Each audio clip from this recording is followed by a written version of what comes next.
G'day, mate. 40 here. So I love the Netflix TV show American Primeval, which I was discussing yesterday. And one of the things that I love about it is its accurate and chilling portrayal of what is called the state of nature. And that's what happens in the natural world when there is not a strong government. And Jews in particular fear a lack of strong government because there's a traditional teaching in the Mishnah, the oral Torah, which preceded the Talmud. So there's a teaching from over 2,000 years ago by leading rabbis that says, instructs Jews, and this is a Jewish practice, pray for the welfare of the Gentile government, right? Because without it, men will swallow each other alive. And so that's the Hobbesian view, that without a strong government, life will be nasty, brutish, and short. And you see that just brought to such like a keen, chilling detail in this Netflix TV show, American Primeval. I'm also watching the Mayor of Kingstown, just another great show from Taylor Sheridan about a mythical small town in Michigan where there are about 7 major penitentiaries, and it illustrates another major theme of the show is that our identities are porous. All right, what's going on with you affects me. All right, what's going on my street affects me. And in dangerous environments, all right, I will lead a much more conservative life. That in multicultural Los Angeles, people tend to go to work and largely isolate themselves from the wider city and just spend time with themselves, with their own group, and with watching TV. While when you have a city that is much more homogeneous, such as Salt Lake City, then you have a lot more volunteering. You have people much more willing to get out there and participate in wider society.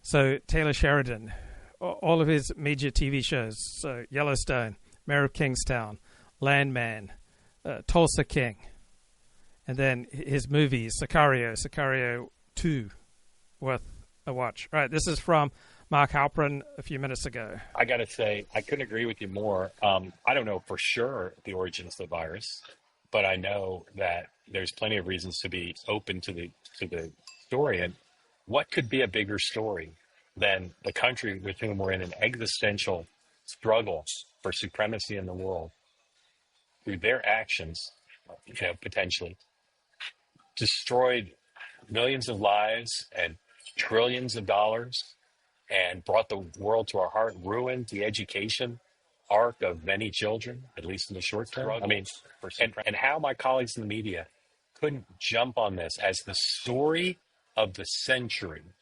How they could not jump on it, I do not understand. I do not understand. Now, unfortunately, I can give you partial reason, which is Trump derangement syndrome. Yeah. Donald Trump, the minute the notion was it came from the lab rather than the wet market. The minute that became a Trump idea, the press said, "Well, that can't be true. We're not gonna talk about that." This is, I talk about how the cover up of the loss of Joe Biden's mental acuity is the biggest media story in, I think, American history. Really think it's the biggest media story in American history. This is a pretty big media story, but it's also just a big story. And I will never understand. And I would love to bring on the editors of the news division presidents of the 10 major mainstream media, dominant media organizations, and ask them, how could you not have thrown every reporter you have at this story? The New York Times covers the It Ends With Us movie controversy more than they cover this practically. It's just crazy. Ryan, am I going overboard? No, that's such a great analogy about This Is Us. I could not care less about a story that gets large attention than that story about the movie. But I do know more about it than I care to know because it constantly covers it. You're right about that. Yeah. Particularly in the Times. The Times is very invested. Yes, they are. Well, they're being sued. So yeah. Well, they were invested before that. Mike, I wish I had a better answer for you, but I will tell you this, and this happens with weapons of mass destruction. It happened with Russia, which is for the media to acknowledge its failures would require an unprecedented level of self-reflection and public acknowledgement of professional malpractice. It's a lot to ask of an organization or an industry to say, we've screwed this up. And if they were doing it honestly, they'd say, here's why we screwed it up.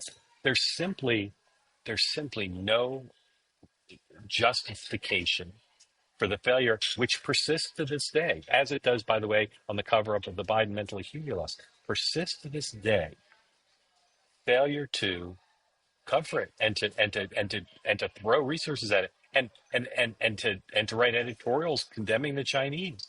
You just don't see it, and I can't explain it to you. But Mike, you're right to raise it. I appreciate you raising it. Thank you, sir. Thank you.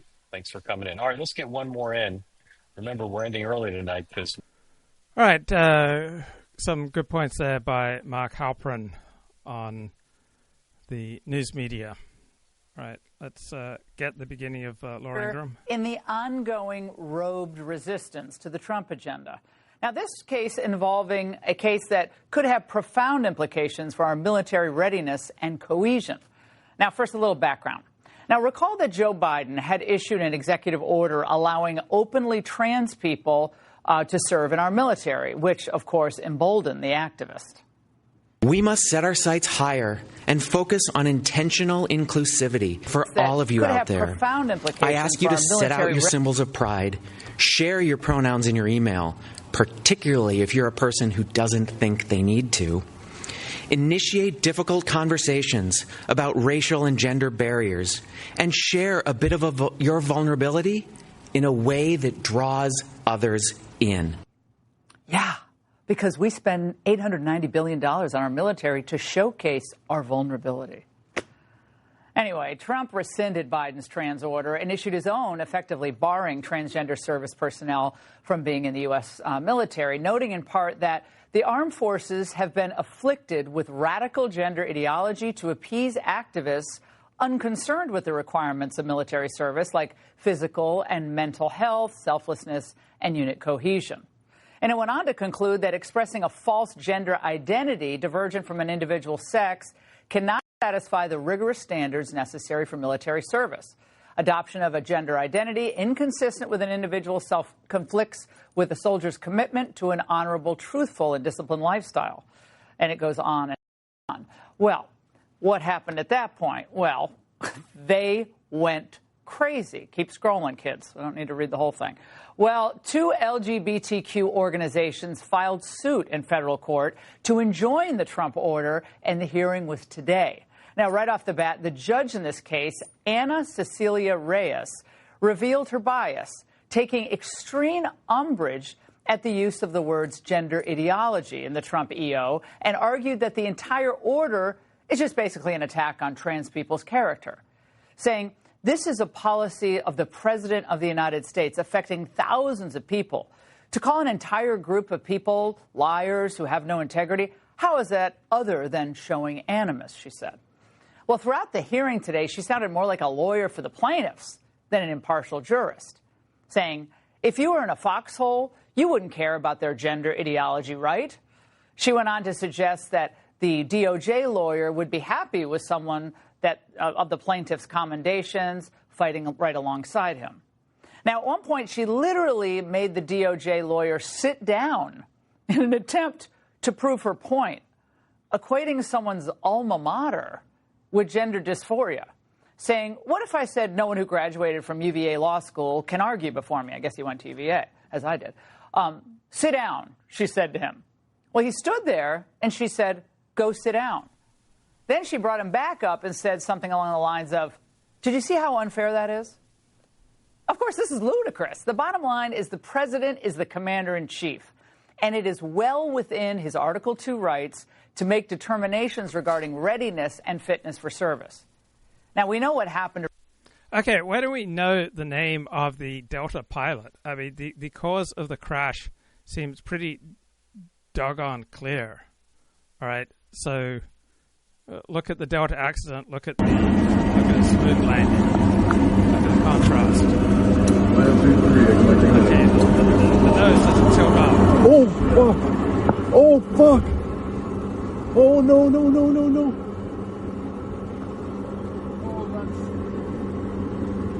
Okay, now notice by contrast a smooth landing. 03 with you on the island. Just 803, Vancouver Tower, wind 0 at 12, clear to land, runway left. Right left, Jet 03. So normally a plane tilts up as it's coming into land. So this has got to look like pilot error. I don't know what the hell happened. Delta accident versus smooth landing. So the pilot did not flare the plane, meaning slightly pull back on the stick so the nose of the aircraft lifts. The plane enters at an angle. As you can see in the proper landing, the second landing that we showed, this naturally decreases speed because the plane is showing more surface up front, increasing wind resistance. If you don't flare the plane, you land horizontally without the nose up, as you can see in the accident.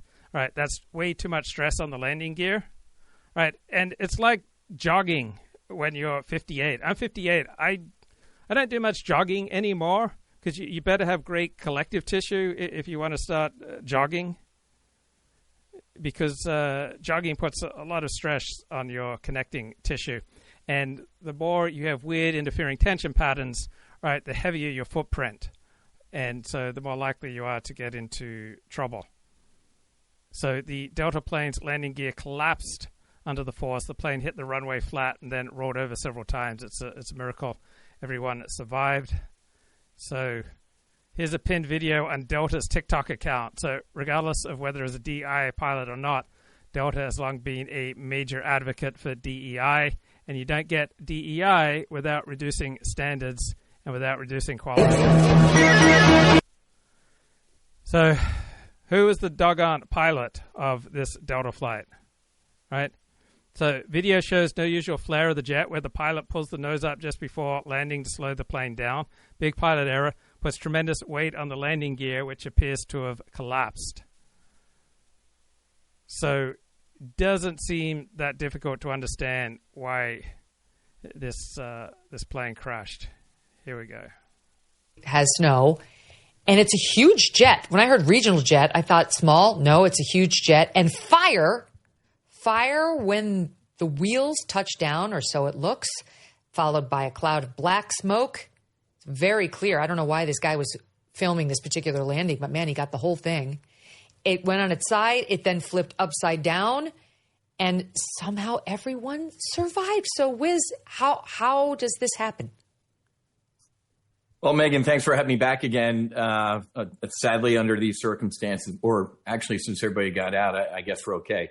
Megyn, the first thing, when I saw the in-cockpit video this morning, I heard you reading your email in the last block there. Then I guess I can talk like this. That jet was coming down like a turd off a tall moose. Landing an F-18 aboard an aircraft carrier, our average rate of descent is about 800 feet per minute. And I think the last flight tracker data that I saw for this RJ was about 1,100 feet per minute. So that RJ came down a lot faster and harder than I would have landed aboard the boat. And I think, one of the officials yesterday or last night said, hey, crosswind wasn't an issue. Whenever anything like this happens, Megyn, I grab my aviation app and I immediately look at the weather, see what the weather is. And landing on runway 23, the winds were out at 270, so about 40 degrees off the nose. Okay, I'm pretty sure we're going to find it was pilot error. All right, here's leading vaccinologist Paul Offit. He says Anthony Fauci agreed that only high-risk groups should get the COVID-19 vaccine, but then he proceeded to overrule scientists. He recommended universal vaccination because he believed that Americans could not handle the scientific nuance. In February of 2022, I was asked with 3 other immunology virology types to participate in a conference call about whether or not natural infection should count as a vaccine. In other words, that for those areas that were still mandating vaccine, which was many in early 2022, whether they should be able to say, look, here, I was naturally infected here. This should serve as my vaccine card. And that meeting was held with Rochelle Walensky, Tony Fauci, Vivek Murthy from Surgeon General's office, and Francis Collins. And then me and 3 other immunology virology types. So he started off, he said, let's introduce ourselves. So, Tony Fauci says, I'm Dr. Tony Fauci from NIAID. And then Rochelle Walensky says, I'm Rochelle Walensky from CDC. I said, we know who you are. And the question is, who the hell are we, right? Yeah, Tony didn't need to introduce himself. In any case, we voted on it, and it was sort of 2-2, basically. I mean, I was one of I think natural infection should count for obvious reasons. I mean, actually, you're making an immune response to all 4 viral proteins. You, in many ways, make a broader cytotoxic T-cell response. I think you're better off in many ways. The problem with natural infection is it's misnamed. It should be called survivor-induced immunity because not everybody lives with a natural infection. So, yeah, that was. I wish we had then immediately gone to the press and said, "Look, here's the conversation we just had. Here's the conversation that we went back and forth on this." Because while we all basically agreed, I think that it should count. That the question was bureaucratically, would it work at a time when people could just go on the internet and say, "Look, I've been naturally infected," and get out of it. It's just. It became more of a bureaucratic issue. So I saw Dr. Fauci at a meeting maybe a year ago or so, because I was already getting out there saying I think we should target high-risk groups, where I was getting a lot of pushback from public health people who felt that I had gotten off the bus. Because, see, that was the whole feeling in this. You're either on the bus or off the bus, and there was no in between. So I'd gotten I said, Tony, am I wrong? Am I wrong in making? He said, no, you're right.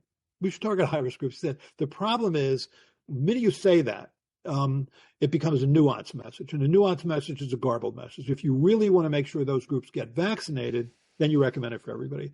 And okay, so if we think that, we should say it. Because my personal thinking on this is, then if that's the reason we're vaccinating healthy 16-year-old boys, that's not a good reason. And just have it open. Say it openly.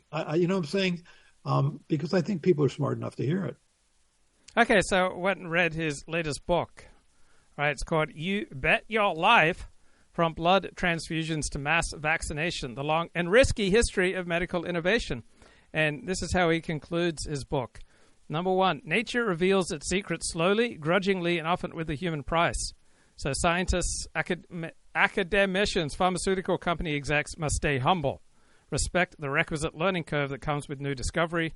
So his book came out in the fall of 2021. The development of COVID-19 vaccines was often accompanied by a disturbing show of hubris.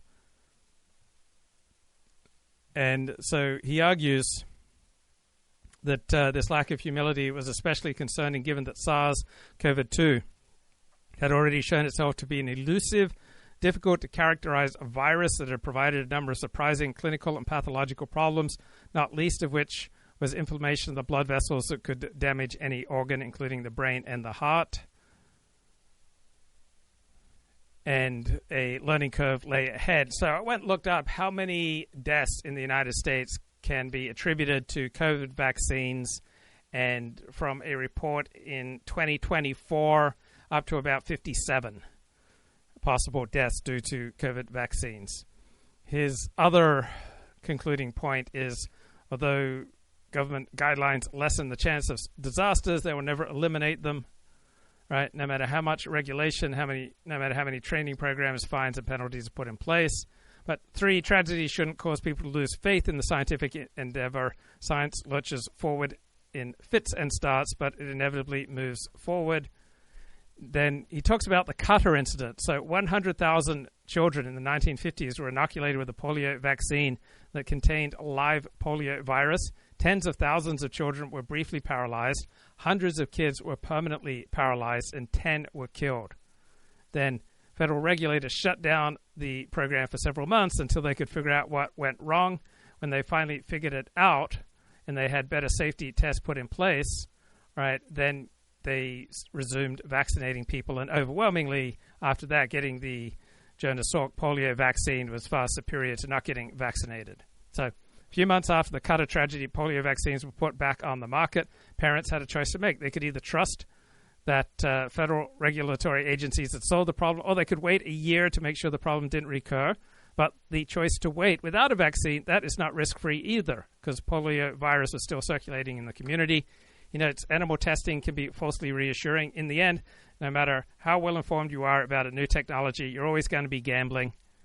Whether you take advantage of the new technology or you avoid the new technology, either way, you are making a gamble. And I've been reading the 1995 book by Richard Rhodes, Dark Sun, The Making of the Hydrogen Bomb. And Lavrentiy Beria was an incredibly effective bureaucrat under Joseph Stalin in the Soviet Union. But after World War II, he was incredibly vulnerable, right? If you watch the movie The Death of Stalin, right, Beria is the man in the first half of the movie. He's got everyone else frightened to death, right? But after World War II, he was in a vulnerable state because he'd been assigned a vital project that had been given the highest priority of the state, but he lacked the knowledge necessary to judge its progress. Think about the United States. We spent $2 billion in 1940s billions, when $1 billion was really $1 billion, to create the nuclear program, and yet none of our politicians and very few, if any, of our leading military experts understood whether we were making progress with nuclear weapons. So we threw the equivalent of hundreds of billions of dollars at creating nuclear weapons. And the people who are dispensing the funds and the people who are checking up on the scientists, right, they're not really equipped usually to judge the expertise and the advance of the science. So Beria, like most politicians, like most of us, he lacked the knowledge necessary to judge the Soviets' nuclear program. He was at the mercy of scientists, intellectuals, and all sorts of people that he viscerally distrusted. And we're all at other people's mercy all the time, right? You drive down the road, you're at other people's mercy, that they decide not to collide with you. Watch American Primeval or Mayor of Kingstown and just have a visceral sense of how often we're at other people's mercy. So with all of Beria's power, right, he understood nothing about physics. He was silent when the subject came around to uranium, plutonium, the separation of isotopes. And so he was trying to understand and keep tabs on something that he didn't understand. So he developed ways to decrease his vulnerability. He sent security officers to Japan to film the destruction of Nagasaki. He developed a stable of backup scientists with fewer Jews among them, whom he might call upon to replace the number one team if that team proved to be treacherous. So you think the President of the United States just has awesome power, or Lavrentiy Beria has awesome power. But the President of the United States, while allocating the equivalent of hundreds of billions of dollars in today's terms, he didn't know whether our nuclear program was going to succeed. And Lavrentiy Beria didn't understand the nuclear program. Think how vulnerable the Soviet Union felt at the end of World War II until they were able to launch their own nuclear program. So just when the Soviet Union began a crash program to build its own atomic bomb, the American nuclear program came to a grinding halt. So basically by September 1945, the American nuclear program was wound up, and everybody just wanted to get out. If the atomic bomb had shocked the Japanese, it also shocked America. Right? It seemed a mysterious and supernatural force. It was a new fact dropped into the world. No one knew what to do with it. And the scientists who worked on the bomb also emerged from secrecy and found it necessary to explain themselves. So who's really in charge? It's not the scientists. It's not the politicians. It's not the military. It's the situation that's in charge. Right? Change the situation, and right, you have a completely different set of people who will be wielding power. The recruiting numbers since Biden waved transgendered persons into the military. They cratered. And we know the anger in the trans world is real about this and other rules regarding, for instance, the use of restrooms and locker rooms. If you say that you're afraid of Trump and that's why you don't want the city to be a safe space for trans people, you better prepare for trans people to make this a very unsafe space. So, who is this Judge Anna Reyes? Well, in short, she's a dedicated left-wing activist. Before law school, Reyes signed up to work for a group called Feminist Majority, which argued unsuccessfully against Prop 209 in California, which banned affirmative action in government hiring. So in other words, she's for discrimination against, let's say, white males if it would benefit a minority. Now, Judge Reyes, like so many activists, is a product of Harvard Law School. And while a partner at the very prestigious firm of Williams & Connolly, she did pro bono work to help asylum seekers and refugee organizations, including she worked for something called the Center for Gender and Refugee Studies. She also challenged the first Trump administration's restrictions on refugees entering the U.S. through ports of entry. Now, only Dick Durbin, by the way, showed up at her confirmation hearing. And, of course, both of their top priority is not the well-being of American citizens, but the fast-tracking of fraudulent asylum seekers. Do you have any idea what percentage of those who come to our border seeking asylum or refugee status and go into the process are actually approved to stay in the United States? A vast majority of the individuals who pass the credible fear interview do go on to become asylees. They do ultimately get asylum through the court process. Oh, goody, they'll get asylum. Now, every profile of Ms. Reyes points out that she's the first Hispanic woman and openly LGBTQ person to serve as a district court judge in Washington, D.C. Now, could the DOJ have argued for her recusal in this case, given her background or obvious anti-Trump bias? Probably, but it doesn't really matter much because in the end, the Supreme Court's going to have to determine whether being gender dysphoric is a protected status for the purposes of U.S. military service. So buckle up. All right, DOGE once again doing what our elected officials should have done years ago, safeguarding our hard-earned tax dollars and auditing the bureaucrats who spend it. Well, if you were one of the silly few who bought the narrative that the illegals pouring into the country add value to our economy, well, this may change your mind. It turns out in 2023, the Biden administration shelled out $10 billion to set up the welcome wagon for illegals. And in 2024, it was another $4 billion out of HHS. That's just HHS, by the way. But all of that is chicken feed compared to the other surprise the DOGE crew found, a nearly untraceable budget line item payment of $4.7 trillion. What? Wait, Virginia voters, they have to be very, very happy that their new congressman is upset. Not with the obscene levels of waste, but with how DOGE is actually discovering the waste. DOGE, I call it the Department of Government Inefficiencies, is causing a reign of terror, chaos across the federal government. I have a major concern about them going into Department of Defense and futzing around with the internal systems there and U.S. national security. So one way that people may feel safer in a frequently unsafe world is to imagine, hey, at least we live in a republic, we live in a democracy, we don't live in a dictatorship.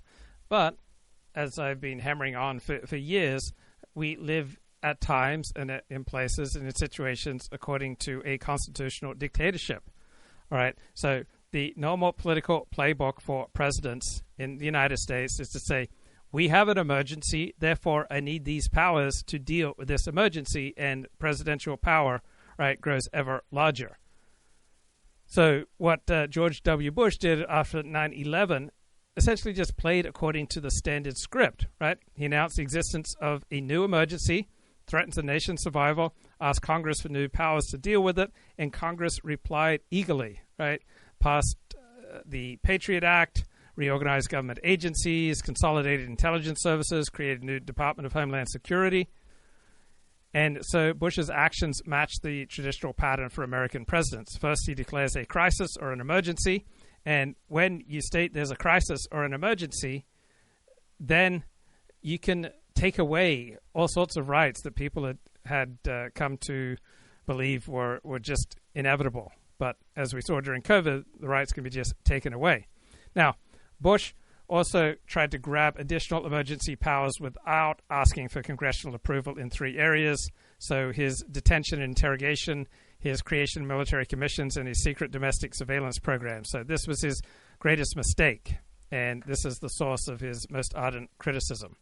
So Bush lost momentum because he didn't deal effectively with an emergency, Katrina.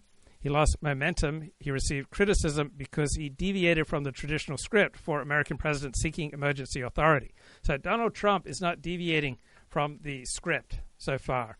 He's essentially, not explicitly saying we're in an emergency, but he's essentially saying we're in an emergency, we're spending way too much money, and so we have to allow the Doge boys to get in there and do something unprecedented to reduce our spending.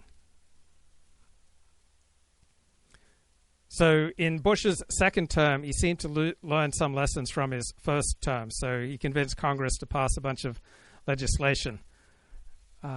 but he lost momentum because he didn't effectively deal with the emergence of Hurricane Katrina, and he didn't effectively deal with the insurgency in Iraq. Now, President Truman, for the first time, he sent American troops into action overseas in the Korea War without getting congressional authorization. He tried to nationalize America's steel mills to support the Korean War, and the Supreme Court pushed him back on that. So Truman forever changed the powers of the American presidency, but not the basic pattern of America's constitutional dictatorship. So this dictatorial power is dispersed in the modern administrative state. If a policeman arrests you, he essentially has dictatorial power. And then think about Ben Bernanke when he was chairman of the Federal Reserve. Right, he said a central bank should base its policies as much as possible on consistent principles rather than just seat of the pants judgment. But when the economy melted down in 2008 and a recession and a depression appeared inevitable, Ben Bernanke started inventing policy on the fly. Right? He just threw out the rule book and did all sorts of unprecedented things. So Ben Bernanke was the Schmittian sovereign, right?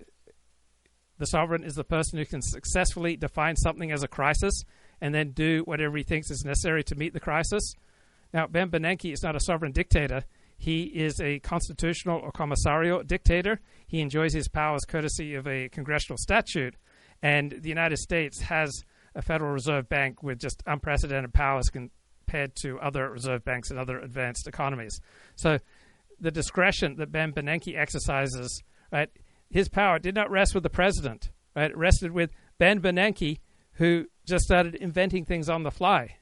We had a crisis, and it was not George W. Bush who was playing the role of the decider. So our modern political system will often face complicated problems that call for substantial expertise, and the people who normally have the power often do not understand, do not have the expertise. And so how do you govern in a democracy when only a tiny number of people have even the requisite amount of expertise to judge what the experts are saying?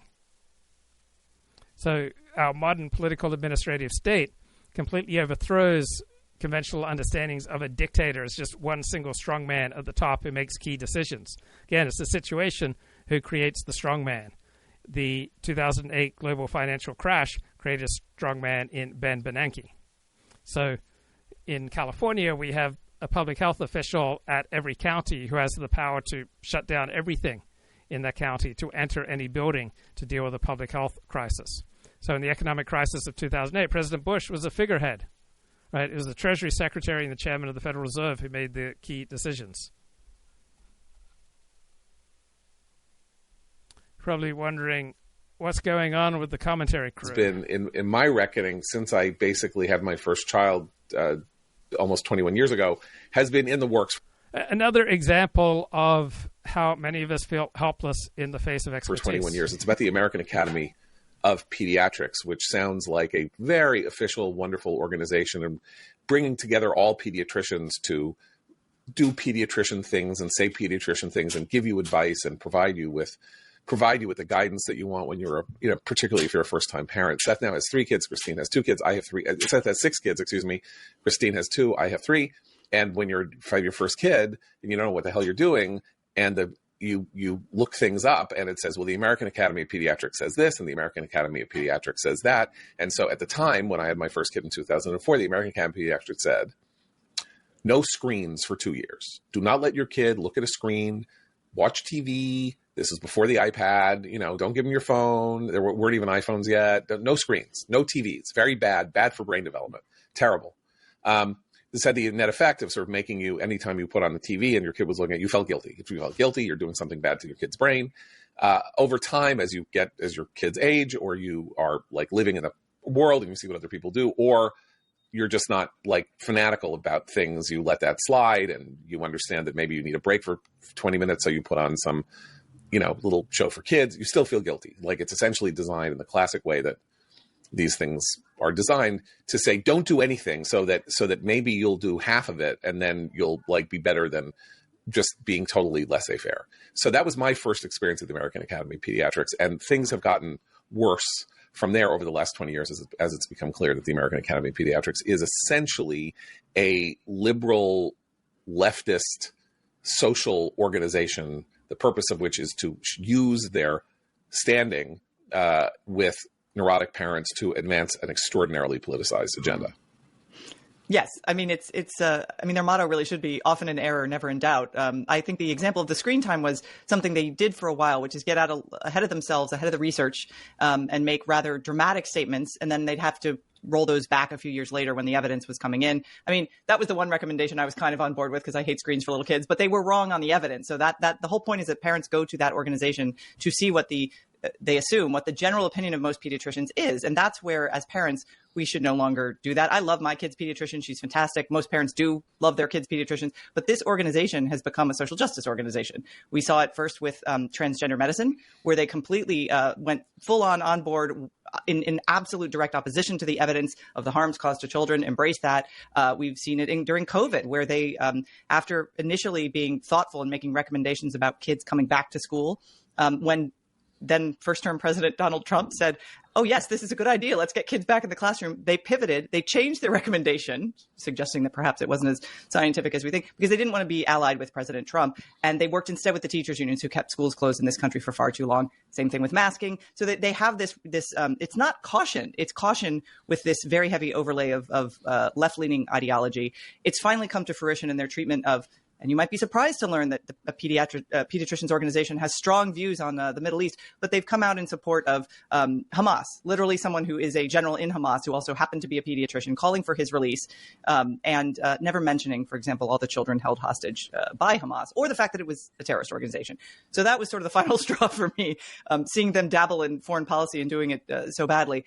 I think what it shows is that a lot of these professional institutions have over time relied on the credibility of their many times excellent members, pediatricians who do the work day to day of helping America's children, but they should no longer be trusted. It's trust but verify with these sort of medical organizations, these medical institutions. Many of them have been infected by ideology. So I think what's useful for parents is to make sure that they're hearing directly from their pediatrician what the medical advice is, and not looking to these recommendations, which get picked up in the media and written about a lot, without double checking with their pediatricians, because the organization, the AAP, has unfortunately become an ideological group.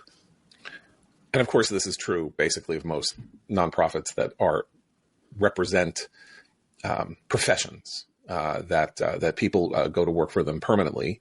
It's not they're not working as pediatricians. They're working as activists or as lobbyists or some version of a combination of the two. And from pediatrics to nuclear, the thing when I was a kid was the nuclear scientists putting out the bulletin of the atomic scientists, who were basically wanted to enshrine the numerical superiority of Soviet nuclear warheads by every time the U.S. or NATO made moves to really defensive moves to. So good challenges about when expertise leans left. They call it like Trump derangement syndrome. It was like they got shot with a dart in the jugular that contained like methamphetamine and rabies, okay? And they're like, why? Why can't we all just get along? All of these agencies are like big fat chickens dripping over barbecues of fat. You think Democrats are afraid to talk to Trump voters? I think Democrats are afraid to talk to Trump voters. I think Democrats are afraid to talk to people that are going to criticize them. If you can't take the heat, get out of the kitchen. We envision this as a place where residents and visitors from all over the world come together and restore the promise of the People's Party. Obama's library is a DEI disaster. Obama out. Plus, I said over easy!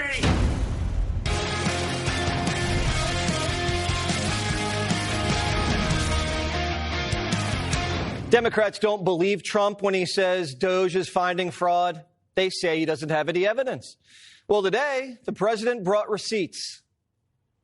$520 million for a consultant on the environment. $25 million to promote biodiversity, conservation, and promote licit livelihoods by developing socially responsible behavior in the country of Colombia. Well, it's nice, $25 million to go into Colombia for something that nobody ever heard. $40 million to improve the social and economic inclusion of sedentary migrants, $19 million for biodiversity conservation in Nepal, $1.5 million for voter confidence. We want to give them confidence in Liberia, $47 million for improving learning outcomes in Asia. Asia's doing very well. They're doing a lot better than we do in the schools, aren't they? $500 million for an environmental consultant. I am in the wrong business. We're sending $50 million to schools in Asia while we shut down schools in America. Like W said, is our children learning? Call 911. I'd like to report a murder. I understand that even a temporary interruption in federal employment is a great crisis and catastrophe for you and for CNN. What the American people see is a government that is finally delivering a promise of accountability under President Trump. You want to have a conversation about transparency. Let me ask you a question. Do you have any idea where the $22 billion that the Department of Health and Human Services provided to illegal aliens under Joe Biden is right now? $22 billion with a B. That's enough to provide a free house to every homeless veteran in America. Where's the $22 billion? I don't know. You don't know. Nobody knows. Joe Biden just spent it, and now it's gone. Once your money hits Washington, it turns into a ghost. Poof. It just disappears. DOGE says they found almost $5 trillion in payments that are untraceable. The budget line is blank, and they're worried about your Bitcoin. $5 trillion, untraceable. No idea where it went and how it was spent. A $5 trillion blank check. Social Security sent out $72 billion in bad checks. Guess who resigned last night? The head of Social Security. Right when DOGE asked Michelle King to have a seat because she was about to get canned, she says, "You can't fire me because I quit." And the press is acting like this isn't suspicious. You may assert there's no waste in the Pentagon. You may assert there's no waste in Stephen, Treasury. I'm not you asserting, may assert there's no waste in HHS. That, Stephen, I don't think anyone... Then why are you not celebrating these cuts? If you agree there is waste, if you agree there is abuse, if you agree there is corruption, why are you not celebrating the cuts, the reforms that are being instituted? Every day that no action is taken, the entire salaries of American workers that are taxed disappear forever. Stephen, let's calm down. This is We're not having a debate. There's no reason about whether there are places... You are clearly trying to debate me, and I will be as excited as I want to be about the fact that we are saving Americans billions of dollars. If loving Stephen Miller is a crime, lock me up. DOGE says they've already saved $55 billion of your money. $55 billion. So instead of putting that money back into the Treasury, Trump should give it back to the taxpayers. We should be getting DOGE dividend checks. He can even sign them if he wants to. I know he likes to sign them. If Trump was running for re-election, he'd win in a landslide. And these aren't stimmy checks, like where we printed money and mailed them out. These are savings, costs us nothing. It's a dividend payment that Americans deserve. We'll take the billions being spent on migrant DEI and sex changes for Cambodian climate psychiatrists and just give the money back to the people. How could anybody be against that? How could Democrats fight that? Giving hardworking families rebate checks from DOGE savings. Mr. Wonderful says, whack harder. I think the issue is they're not whacking enough. There's this concept in private equity when you get a bankrupt company and you go in there, you cut 20% more than your initial read. And then you find like a pool of mercury, the organization gels back together again. Always cut deeper, harder when there's fat and waste. All of these agencies are like big fat chickens dripping over barbecues of fat. This is the best barbecue I've ever seen, but I don't think it's happening fast enough. They're not cutting enough. Keep slashing, keep hacking while you have a 24-month mandate before the midterms. Cut, more cutting. If you're running a business and your CFO lost $1 trillion in the first quarter, you'd fire him. If you ask the guy in accounting, what'd you write the $1 million check for? And he can't tell you, you fire him. If $1 billion went to build something and 10 years later you by the site and it's still a vacant lot, you fire everybody. It's common sense. But these bureaucrats and politicians have never run a business. When they need money, they tax it. And when that's not enough, they print it. And when they screw up people, they instead hire people. The worse they do, the more money they get. It's the opposite of how the real world works. America's in shock that the guy whose catchphrase was "you're fired" is firing everybody in government. They're surprised that two billionaires who build things for a living know how to run a business and are applying business principles to running the government. This DOGE, I call it the Department of Government Inefficiencies, is causing a reign of terror, chaos across the federal government. They have access to the American people's personal information, bank accounts and things like that they're frankly not entitled to. And so I have a major concern about them going into Department of Defense and futzing around with the internal systems there and U.S. national security. The Pentagon lost $6 billion in Ukraine. Maybe the internal systems need a little more fussing around with. What the fuss, Vindman? When people... Okay, let's get Michael back onto the show. How's it going, Michael? Michael, are you there, buddy? Michael, you need to... Yeah, sorry about that. Hey, no problem. How's it going, man? Good. So what are we talking about? Let's do a little bit more about American Primeval. So if you were to describe the show to someone, like what type of person would you recommend it to, or how would you describe the show American Primeval? Okay.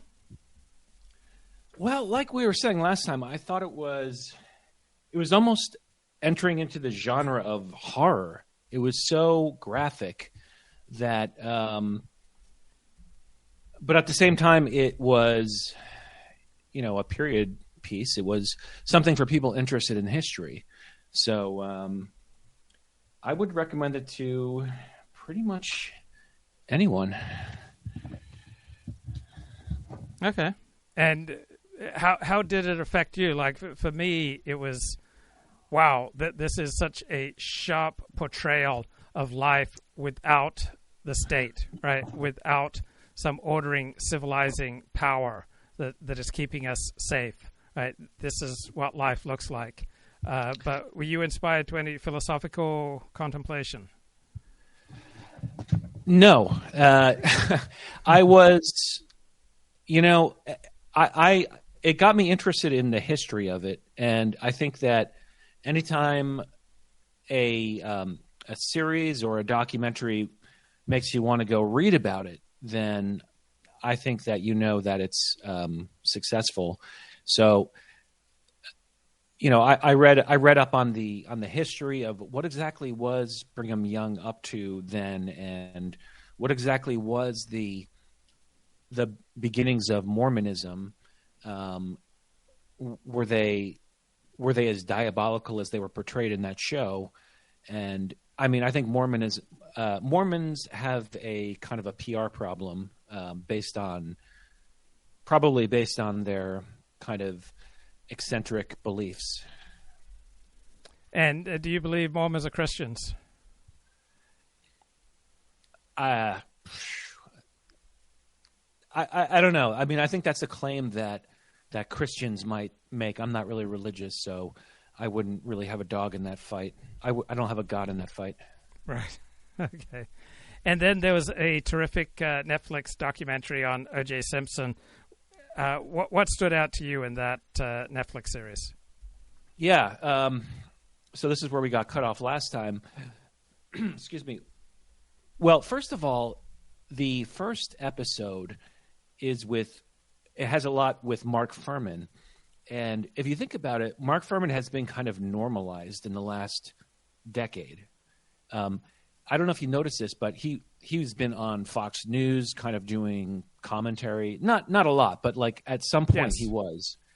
And, despite his unsavory statements that he might have made, he is, he's telegenic, he's articulate and all that. But anyway, the first episode, he just describes how he arrived at the scene. It was not supposed to be his shift, but he was called to go there, and he's kind of just discovering evidence and trying to put things together. And I think it makes it pretty implausible that he was behind a conspiracy to implicate OJ in the murder, seeing as that, like, he didn't choose to even be there. That's the ironic part. Yeah. Yeah, I mean, the evidence that O.J. Simpson was guilty was just overwhelming, and you really have to, if you're not black, you really have to get out of your own life experience and really work to establish some empathy for why overwhelmingly the American black community celebrated his not guilty verdict, because the American black community has a very different experience of life and of the police than you do and I do, right? I overwhelmingly look at the police as the good guys. And I look at the evidence, it's overwhelming that O.J. Simpson was guilty, but I bet it's not a lot of fun being a small minority in the United States, and a minority where you can't hide, right? So Jews, they don't necessarily come across as Jewish unless they choose to explicitly, wear a certain garb or speak a certain way. But Jews, many other groups can assimilate. Like plenty of people from the Middle East, from Afghanistan, from Pakistan, can pass as white. Barack Obama could have just passed as an ordinary American if he didn't want to build a career out of his part black identity. So it was such a dramatic manifestation of two very different experiences of life that came out of the O.J. Simpson not guilty verdict. Any thoughts on that? Oh, yeah. Yes, 100%. So the problem, though, is that while I agree with everything you just said, a lot of times it's implied, and it is implied in that documentary at some point, that, well, you have to look at the context, and it was Rodney King, and therefore, there was these racial injustices, and therefore it was looked at as justice. I think that's it's a bizarre way to look at it, because when you're judging the case, it's like he's either guilty or he's not. The context of society is irrelevant. Whether you murder two people, it hardly is related to Rodney King. I don't think O.J. Simpson was thinking about Rodney King, was he? No, but most of your fellow Americans who are black, according to polls, had a completely different reaction to the verdict. So you are perfectly free to say, I am not going to expend the effort to empathize with why they experienced the verdict in such a different manner from everybody else. But I would say it would behoove the thoughtful person to understand that different groups experience life differently. And so you think it's just it should just be settled on the basis of the evidence, but that is not how life is experienced for a lot of people. For most people in the world, it's not a matter of evidence, it's a matter of whom. Like, who is doing what to whom. And you may have these notions of universal morality, but this is not the dominant perspective in the world. For most people, it's just a matter of whom. Who is doing what to whom, and for black Americans, it was the white man was doing something to their man, and so they sided with their man, which is how most of the world operates, right? Most of the world has dual morality, where there's one morality for how we treat members of our in-group, but not much care or consideration for how we treat members of an out-group. And so the victims were not black. The victims were white, and they overwhelmingly experienced it through that tribal lens. Anything you want to say? Oh, yeah. I mean, I'm not so naive as to suggest otherwise, but I guess the question is that, granted that it definitely broke upon racial lines in terms of how people saw the case.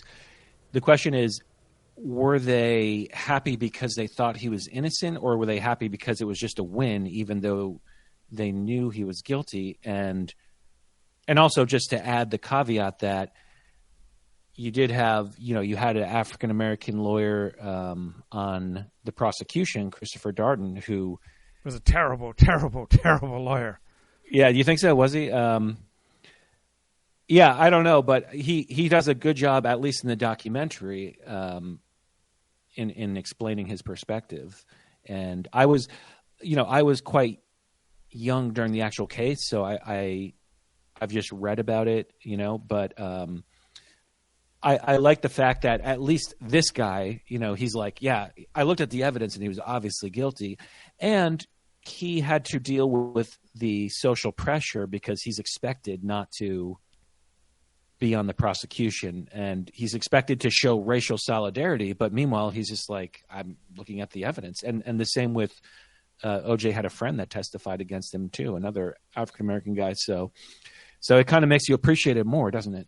Well, he wanted all the benefits of being the big man on this big case, but he didn't want any of the price, right?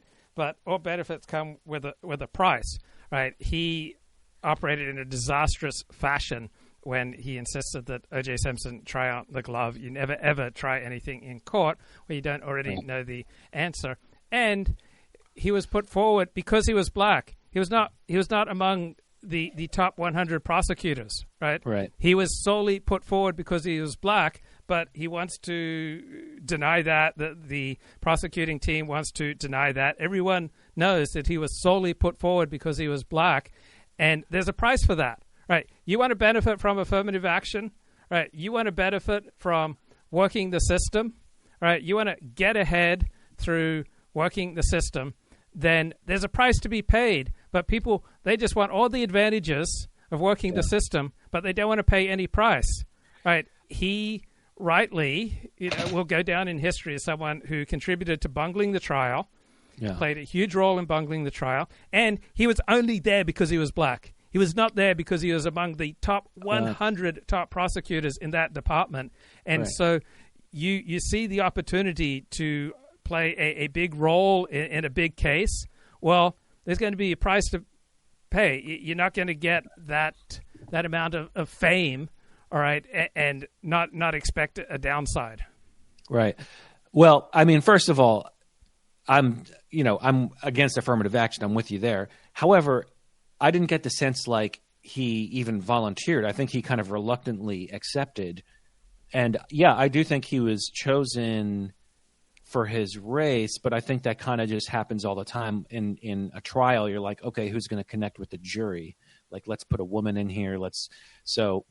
I mean, I feel you, but I don't really apply that sentiment to him in particular, because I think that, as I said, he was chosen for pragmatic reasons, but I don't think that he wanted to take advantage of the situation in some kind of craven way. I think he just kind of got in there and did his best, which, I'll defer to you if you say he did a bad job.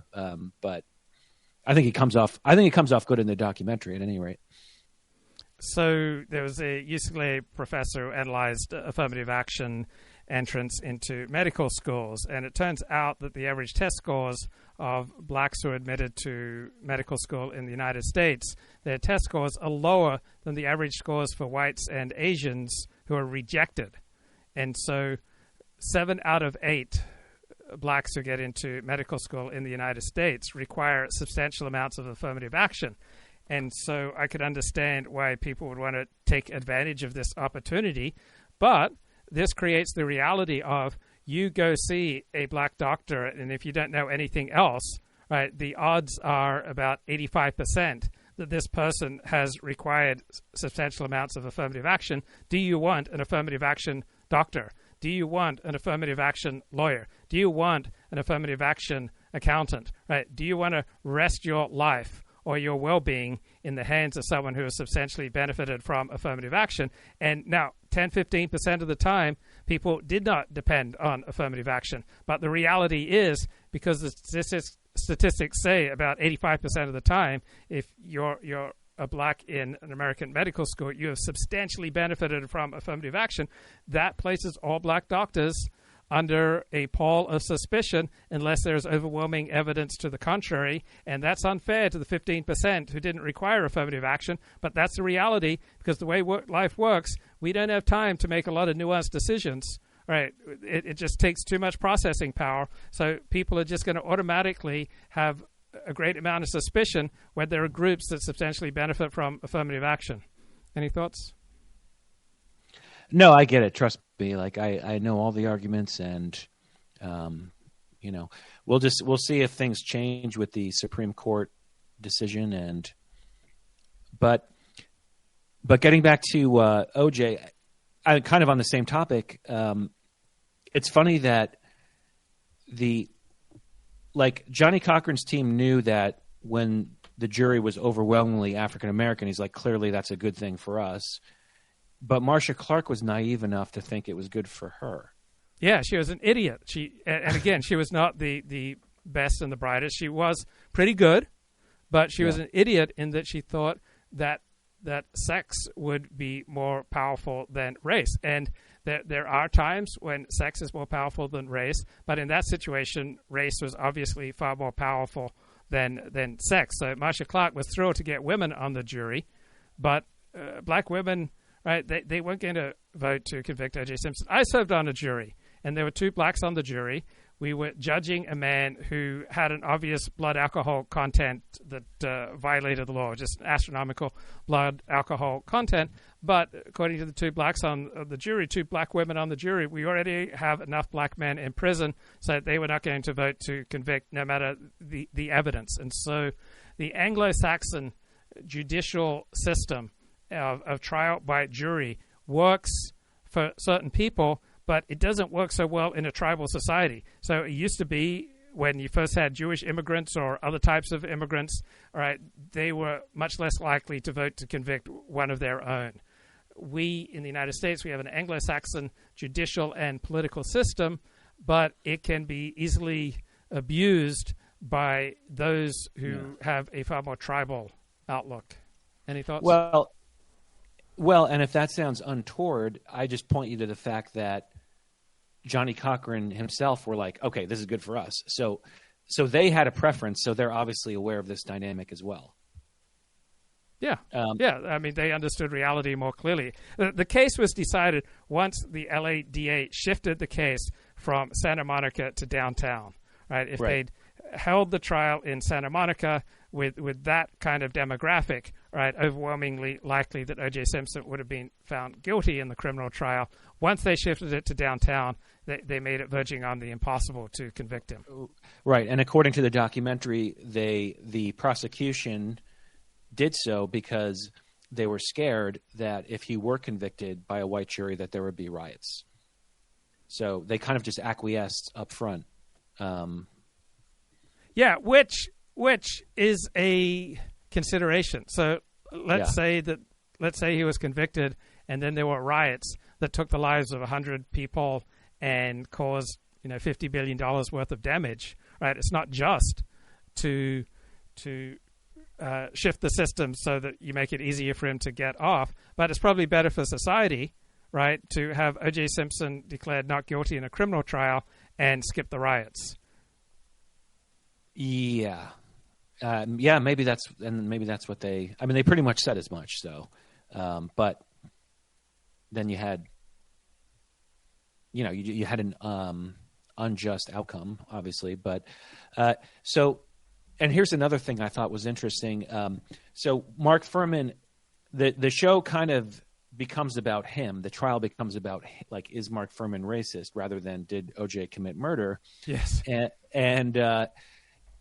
And then he decides to plead the fifth because he had to get his own attorney, and he realized that he might have had some legal exposure, and so he just found it in his interest to plead the fifth. However, the defense took advantage of that, and they asked him, "So, did you plant the evidence?" And then he had to say, I plead the fifth, and so the jury was not savvy enough to understand that there's other reasons to plead the fifth besides you're guilty. They were not sophisticated enough to understand that. So they took that as to literally mean, oh my God, he did plant evidence because he won't just say no. But when you plead the fifth, then I guess you have to keep doing it to every single question. So, and according to Furman, the prosecutor's office stopped talking to him. right? Yeah. So he was being called back. And if I were Furman, and according to what I know, I would say, yes, I did not use the N-word. I was not thinking in terms of a dramatic performance where I was trying to help out a writer friend create an exciting TV show or an exciting movie. And so I was acting out a character, an actor, right, who says the N-word is not the same as a regular bloke who says the N-word. So I would have thought that he would have had a defensible position. And the prosecutors just cut him off. They didn't talk to him. They didn't prep him. Yeah. They didn't return his calls. And so that screwed Mark Furman. And in return, I think he made a really bad choice to just plead the fifth. Yeah. And I'm actually confused about whether was it just in the context of that screenplay, or were there a lot of people that came out and said, oh, yeah, he was like dropping that word left and right. Yeah, I'm not sure. In the documentary, it seems to only talk about it in the context of the screenplay. Because that is a little different. Yeah, that's completely different. But I just, in 93, during the case, it was like Mark Furman was like the devil. That was just in just the cultural awareness that was the vibe that you picked up. But anyway, what else? Oh, okay. Here's Cato Kalin. OJ let Cato stay at his bungalow, and so it's funny because Cato kind of owed him a favor, but hiding a double murder was a little bit too steep of a price to pay back for crashing at his house, I guess. Yeah. And then I didn't get why they didn't use the woman who saw OJ driving crazily. And I don't sympathize with the American tendency to denigrate those who receive payment for telling their story. Marsha Clark was getting paid, right? She made millions off this trial. Christopher Dunn made millions off this trial. The defense attorneys, made bank off this trial. Thousands of people made money from this trial. But this one particular witness who saw O.J. Simpson driving in a crazy way immediately after the murders, and because she tells her story to Inside Edition and gets paid for it, I don't see why that makes her any less credible. That's crazy, right? Credibility depends upon the accuracy and the lack of impeachability of what you have to say, whether or not you're paid for it. So I think it's outrageous that somehow a person who testifies without payment, without ever being paid, is somehow regarded as more righteous or more credible than someone who is paid, because thousands of people were getting paid from the O.J. Simpson trial. Why is it that only some people getting paid, that's cool, but this poor woman, all right, who's being besieged by the news media, and she takes $10,000, to me that doesn't diminish her credibility. Her credibility rests on the accuracy of what she has to say and whether what she has to say can be impeached, and no one has effectively impeached what she had to say. So if I speak to the New York Times and I don't get paid, that doesn't make what I have to say ipso facto more credible than if I speak to the National Enquirer and they pay me $10,000. Any thoughts on that? Yeah, I agree. I mean, I believed her. She really had no reason to make it up, although the defense would say she made it up to get paid. But yeah, I mean, obviously. And the defense team, the ones who were in the documentary, so Johnny Cochran's assistant, and he was pretty revolting guy, but doing his job, yes. He's not gonna 20 years later say, oh no, actually I think he was guilty. I guess that would be unprofessional. So you have to say that. And Alan Dershowitz too, right? Alan Dershowitz never said OJ is guilty. He just, if he references it, he will just kind of make the case that there was not sufficient evidence or whatever. But even the experts, like the DNA experts they had on their team, the one in particular in that documentary, oh my God, he was just such a shyster. Like, it was, I just found him so revolting, because here he is, a scientist, and he knows yes. OJ was guilty. Yeah. So did you find that guy revolting? Probably. Yeah, I mean, I found the jury most revolting of all. I found the LA District Attorney who chose the downtown site most revolting of all. I found Marsha Clark's and Christopher Darden's mistakes incredibly revolting. And so if you're getting paid to be a defense attorney, like I give you something of a break. So, for example, I dated a woman. She was an economist. She was very much a free market economist, but she worked for an entertainment group that lobbied for subsidies from the state government because that was the job that was available, right? You don't always get to choose your ideal job. And so if you go to work and work requires you to say, for example, when someone calls for the boss, that the boss is not in, he's in a meeting, when he just simply doesn't want to take the call, right? Yes, you're telling a lie, but you're doing your job. And so when people are doing their job, like I'll cut them a break. You know, I recognize that we have an adversarial system, and so I wasn't consumed with hatred for the defense team. Well, yeah, exactly. I mean, that's why it's kind of a conflicted emotion, because on one hand I feel like you're lying and that's dishonorable, but it's also I suppose the scientific expert, they're paid for their scientific expertise to testify on behalf of the defense, and that's a whole racket too, right? So yeah, well, it's a living. So there are experts who typically testify for plaintiffs, and there are experts who typically testify for defendants, and then there are some experts who are mixed. There are experts who are willing to go to greater lengths to get those expert fees than other experts.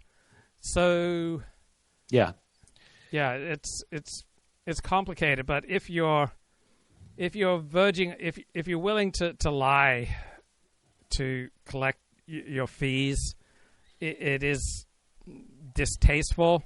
Mm-hmm. But it is also the system that we've set up. Like, I don't like the jury system. Like, after my experience on the jury system, I don't like it. I would prefer one judge or three judges. I think the jury system may well have served us in a different United States of America. But what works for one particular people is not going to work for a different people. We're a different people now than we were at the end of the 18th century and in the 19th century. So we might have to. I mean, I don't think that the jury system works sufficiently well anymore. I'd like something different, such as I'd be fine with three judges or one judge. Something, yeah. I don't think it works. And you just look at the 19th century. Just look at how people spoke back then. I mean, there was just apparently of a higher moral and intellectual quality. I know that's kind of a trite thing people say, and people argue it both ways, but just look at how they wrote and look at how they spoke. And don't tell me there's not something that we've lost something. Yeah, I mean, obviously, quality of life was just overwhelmingly better in the 1950s. Like, probably 1950s, early 1960s was peak America. I mean, that was the highest quality of black family life, right? That was probably the closest that the blacks and whites came to high quality family life, and you didn't have to lock your car. Usually, you didn't have to lock your home. That we had much more social cohesion and social trust, and all that just started getting torn down in the 1960s.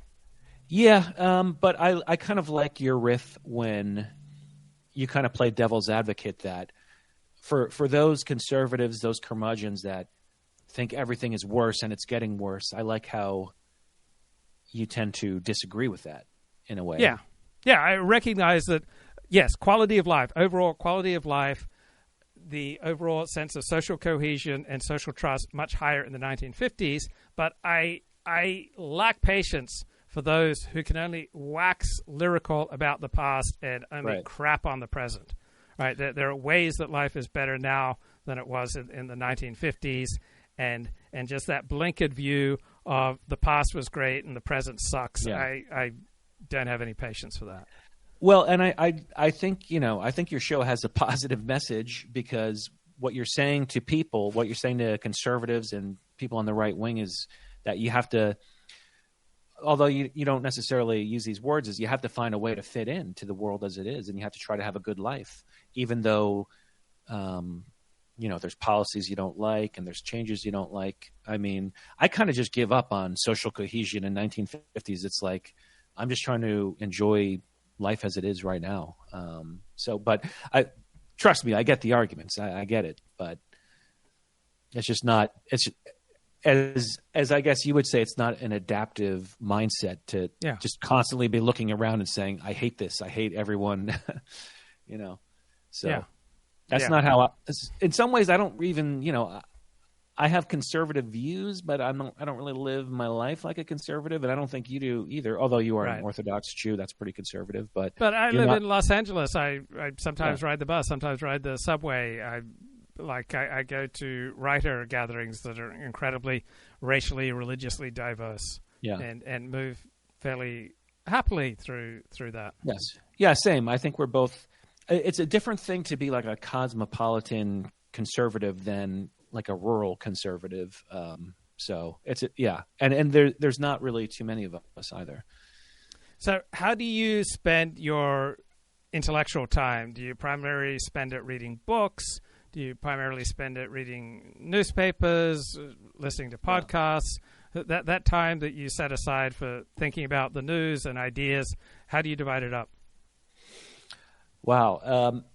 I would say that I used to read physical books a hell of a lot more than I do now, but I always make a point to read at least a little bit of a book every day.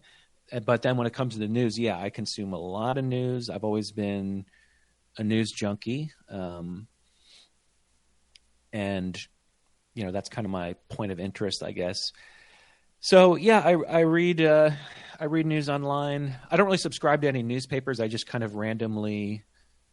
I would say lately I like to read the hard news, just what is actually happening. Like, I don't want to hear anyone's take on it, Yeah. Especially because I feel like there's good news. So I think like you, I'm kind of bored by conservative media a lot. I think you might actually like it more than me, judging by your selection of clips. Yeah, and which is cool, because then it's like otherwise I would never hear what's going on Fox News actually. But there's really I'm interested in your take. There isn't any conservative writer, or maybe there's a couple, but there's not a lot where I feel like, oh, let me check out. Oh, he has a new piece. We got to read this. We got to get his take. I think, as you said, Tucker Carlson used to be the man with his monologues, but now it's long form interviews, so it's not quite as immediate, is it? Well, I need to read everything by Christopher Caldwell. I need to read something by him. Yeah, I need to read everything by Christopher Caldwell. Yeah. I need to read everything by Steve Saylor, and I need to read everything by Charles Murray. Yeah. And I can't think.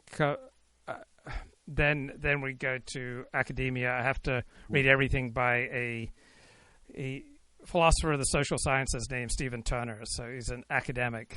So I have a handful of people that I have to read everything that they have to say. But if there's no conservative thinker that you have to read everything they have to say, who would come closest? Well, okay, so there's no one like that. But I'll just tell you, conservative writers I've enjoyed, and I've recently started enjoying Josh Hammer. Are you familiar with him? Yes, I know Josh Hammer, yeah. And he might come off like as another, strident conservative voice, but he's a great writer. He's very I always feel like I learn something when I read his columns, and then it kind of takes me on a different path, and I learn more. And he's a young guy. He's like in his 30s, so I think Josh Hammer is a great writer. Ann Coulter is very talented, but we're talking about writing. Ann Coulter is a good writer. Like you can read her writing and laugh. She's funny in writing, and that's something I can appreciate. But when it comes to like the New York Post editorial of this conservative with here's why Biden is awful and Democrat. I'm just so bored by that, you know? Yeah. Now, let's talk about Ashley St. Clair. So I've been following her probably since 2018, and she has done an excellent job of curating the photos that she presents of herself. So if you just go by the photos that she's posted of herself, she's 10 out of 10. I like her presentation of herself online. It wasn't until this Elon Musk debacle. This was the first time that I was disconcerted by anything that she'd said online. So I enjoy her edgy, MAGA perspectives infused with the wit and wisdom of a beautiful young woman. So I've only had positive experiences from following Ashley St. Clair on social media. I haven't put a great premium on her perspectives, but I just enjoy them, enjoy her. I think it's wonderful to see someone who's beautiful and young fighting the good fight. I agree with almost everything that she fights for. And yet, I haven't wanted to look too closely at underneath the image, and so I don't like the trend to just try to destroy every beautiful quote unquote e-thought, every beautiful young woman saying right-wing commentary and amassing a huge following. She must be a slag underneath. So I didn't pay much attention to all the people who were taking it down. But now with her tweet about Elon Musk is the father of her baby and why isn't he reaching out to her, she seems to have justified the critics of her who I've always ignored. And I think there was a pretty good piece in the Daily Mail. Elon Musk, 26-year-old, alleged 26, so somewhere between 26 and 31, baby mom Ashley St. Clair, furiously went public about their child because Elon ghosted her on Valentine's Day, her acquaintance claims. Seems like she wasn't getting what she wanted, was emotional and hurt on Valentine's Day, decided to parade her crazy on the front porch, thinking people would be sympathetic to her as a victim of a powerful, wealthy man.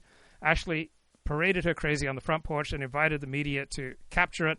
Mum was just throwing a temper tantrum because she was trying to elicit a reaction from Dad. It appears that she was upset about some photo of Elon on Valentine's Day with another woman. Hell hath no fury like a woman scorned. And who wrote that? This was in the Daily Mail, and it was by the Trump activist Kylie Kramer. Okay, I was going to say, that's written by a woman, I'm going to say, because that's very nasty. Oh, my God. It is nasty, but have you heard of something called abductive reasoning? That's reasoning to the simplest, best explanation. It's how detective stories work. And if you're trying to just reason this incident to the simplest, best explanation, she seems to cut to it, right? Abductive reasoning, simplest, best explanation. Yeah. She went nuts after Valentine's Day. What's your thought? I was just thinking, I don't think they would have let a man write that just with the tone of it. Right. So I kind of just surmised that it was written by a female. I think I just don't understand why I would be angry. Now, first of all, I kind of agree with your assessment of her in physically and in terms of her commentary, that her pictures are gorgeous. And then when you see her talk, it's like now she's just, she's still attractive, but yeah, there's a big gap there. And I've never been super offended by her, but I've never seen her say anything that I thought, oh, that's a good take. That was some original thinking. So I put her in that category, kind of like Lauren Southern, that I don't know. I don't want to be a jealous hater, because I have 300 followers and she has 30,000 or 300,000 on Twitter, but I don't get it. I don't get why certain people have such a huge following, and then maybe it's because she's a woman. But what, am I going to be mad at that? I mean, that's just how it is. But now that when she tweeted something at Elon like, "Why don't you recognize me?" I mean, that's kind of a very vulnerable moment. So why would I kick her while she's down? And I mean, I'm sure she can lick her wounds in her $30,000 apartment in the financial district, though. Yeah. So I would I'm not going to spend a lot of time on her. I'm not going to be trashing her. I think she behaved in a trashy way. She made it impossible to ignore her. She's not someone that I've talked about on the show, and I'm going to move on after this. But she, to the extent that she feels miserable because of online reaction, this is entirely self-created, right? There's absolutely no necessity of her acting out the way she did, and as a result, I would expect she feels pretty miserable right now. Oh, yeah, I don't know. I don't know how she feels. I kind of assumed that she was like happy for the attention, but I wouldn't know. And by the way, I'm the person that broke the story of her age inconsistency. Oh, okay. I'm the man that broke that story. That was my. Usually, no one cares what I say on Twitter. Like they extremely don't care what I say, but I was, I myself was, cutting some videos on YouTube about the topic, or just one. I think one is enough. And so I was reading the New York Post articles pretty carefully, and New York Post had like 7 articles about it in one day, which is kind of funny. It's like a perfect New York Post story. Yeah. And so I myself was kind of writing my little script, and I remember reading that she was 31, and I thought, okay, that's pretty young. 31, and that makes sense. She can have a baby pretty easily. And then I read a later article the same day, and it said Ashley St. Clair, 26. I'm like, hold up, 26. Now that's really young. So I had to go back and kind of find the article I read first and Google it and find the link that was purple because I already opened it. And yeah, so the New York Post in the same day published 2 different ages. And I didn't mean it to say that she's a liar, that she lied about her age. I just literally don't understand. I was like, what the hell's going on? How old is she? I don't know. Maybe it's a mistake on the New York Post, but don't you think that's bizarre that they would post 2 different ages on the same day? Well, it is, number one. Number two, the New York Post has always been the least reliable form of major news media in the United States. Oh, wow. So it doesn't have a great track record for reliability. Really? Yeah, I mean, compared to the New York Daily News, compared to the New York Times, or any other major newspaper in the United States, the New York Post is probably the worst as far as fact checking. Yeah, I'm willing to believe that. It's a trash tabloid. Right. Not that it doesn't sometimes have interesting things to say, but it lives in the gutter. Yeah, I mean, I like the New York Post, to be clear. I'm not against them in any way, but I would concede that they probably don't have as big an operation as like the Washington Post. But they are, however, definitely above like the conservative websites, like way above in terms of, I would imagine, their process, like their editorial process, because they're paying actual salaries to writers and editors. So it is kind of surprising to catch them with a mistake like that, or like you wouldn't really find a typo in the New York Post too often, right? I don't know. I don't read it very much, so I wasn't surprised when he talked about 2631. Like, I got a friend who reads it all the time. I only read it when I absolutely have to. First of all, navigating the New York Post website is awful. Oh. It's just a horrible experience. But there's no paywall, so you have to accept it. Although, okay, I can think of one other typo or grammar mistake I read in the New York Post. They used the word censorious incorrectly. Censorious does not mean censoring a lot. Did you know that? You're kind of a wordsmith, right? Yeah, somewhat, yeah. So censorious means that someone who would censor others, like, or censure others, not censor. Yeah. In other words, censorious is someone who would like harshly criticize other people. But so many people use censorious as to refer to the adjective form describing someone or something that censors, and that's not what it means. Isn't that crazy? Okay. So I wrote about that in my blog, and they reference it on like Wikipedia or Wiki something. Okay. So out of everything that you've published, is there one thing, whether it's on social media or for the Daily Caller or the Federalist, is there one thing that you're best known for? I don't think I'm known for anything. Well, I think, okay, I did have Trump refer to a couple of my articles, though. Trump, I published just a very pro-Trump article in 2015, and Trump tweeted it out. Wow! And he kind of gave me a shout out, so that was cool. And that was really before people were on the Trump train, to be honest. So I get annoyed when people who were not, like, commentators. So there was that, and then there was an article I talked about DeSanctimonious, and I was kind of analyzing why does DeSanctimonious apply to DeSantis, and I kind of broke that down, and it was very popular on my blog. I don't care about my blog, but that was very popular. And then I wrote another piece on DeSanctimonious for Daily Caller, which was picked up by the Trump team at the time. That was during the primary.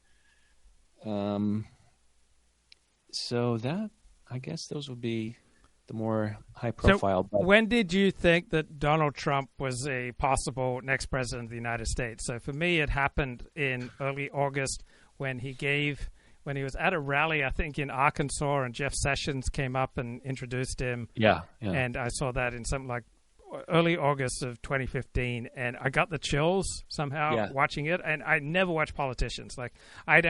I like listening to politicians talk. For me is excruciating because it's usually so bland, and for some reason I thought I should watch a Trump rally, and then I said, whoa, there's something here. So was there a moment when you realized there is something special about this man? He could be the next president.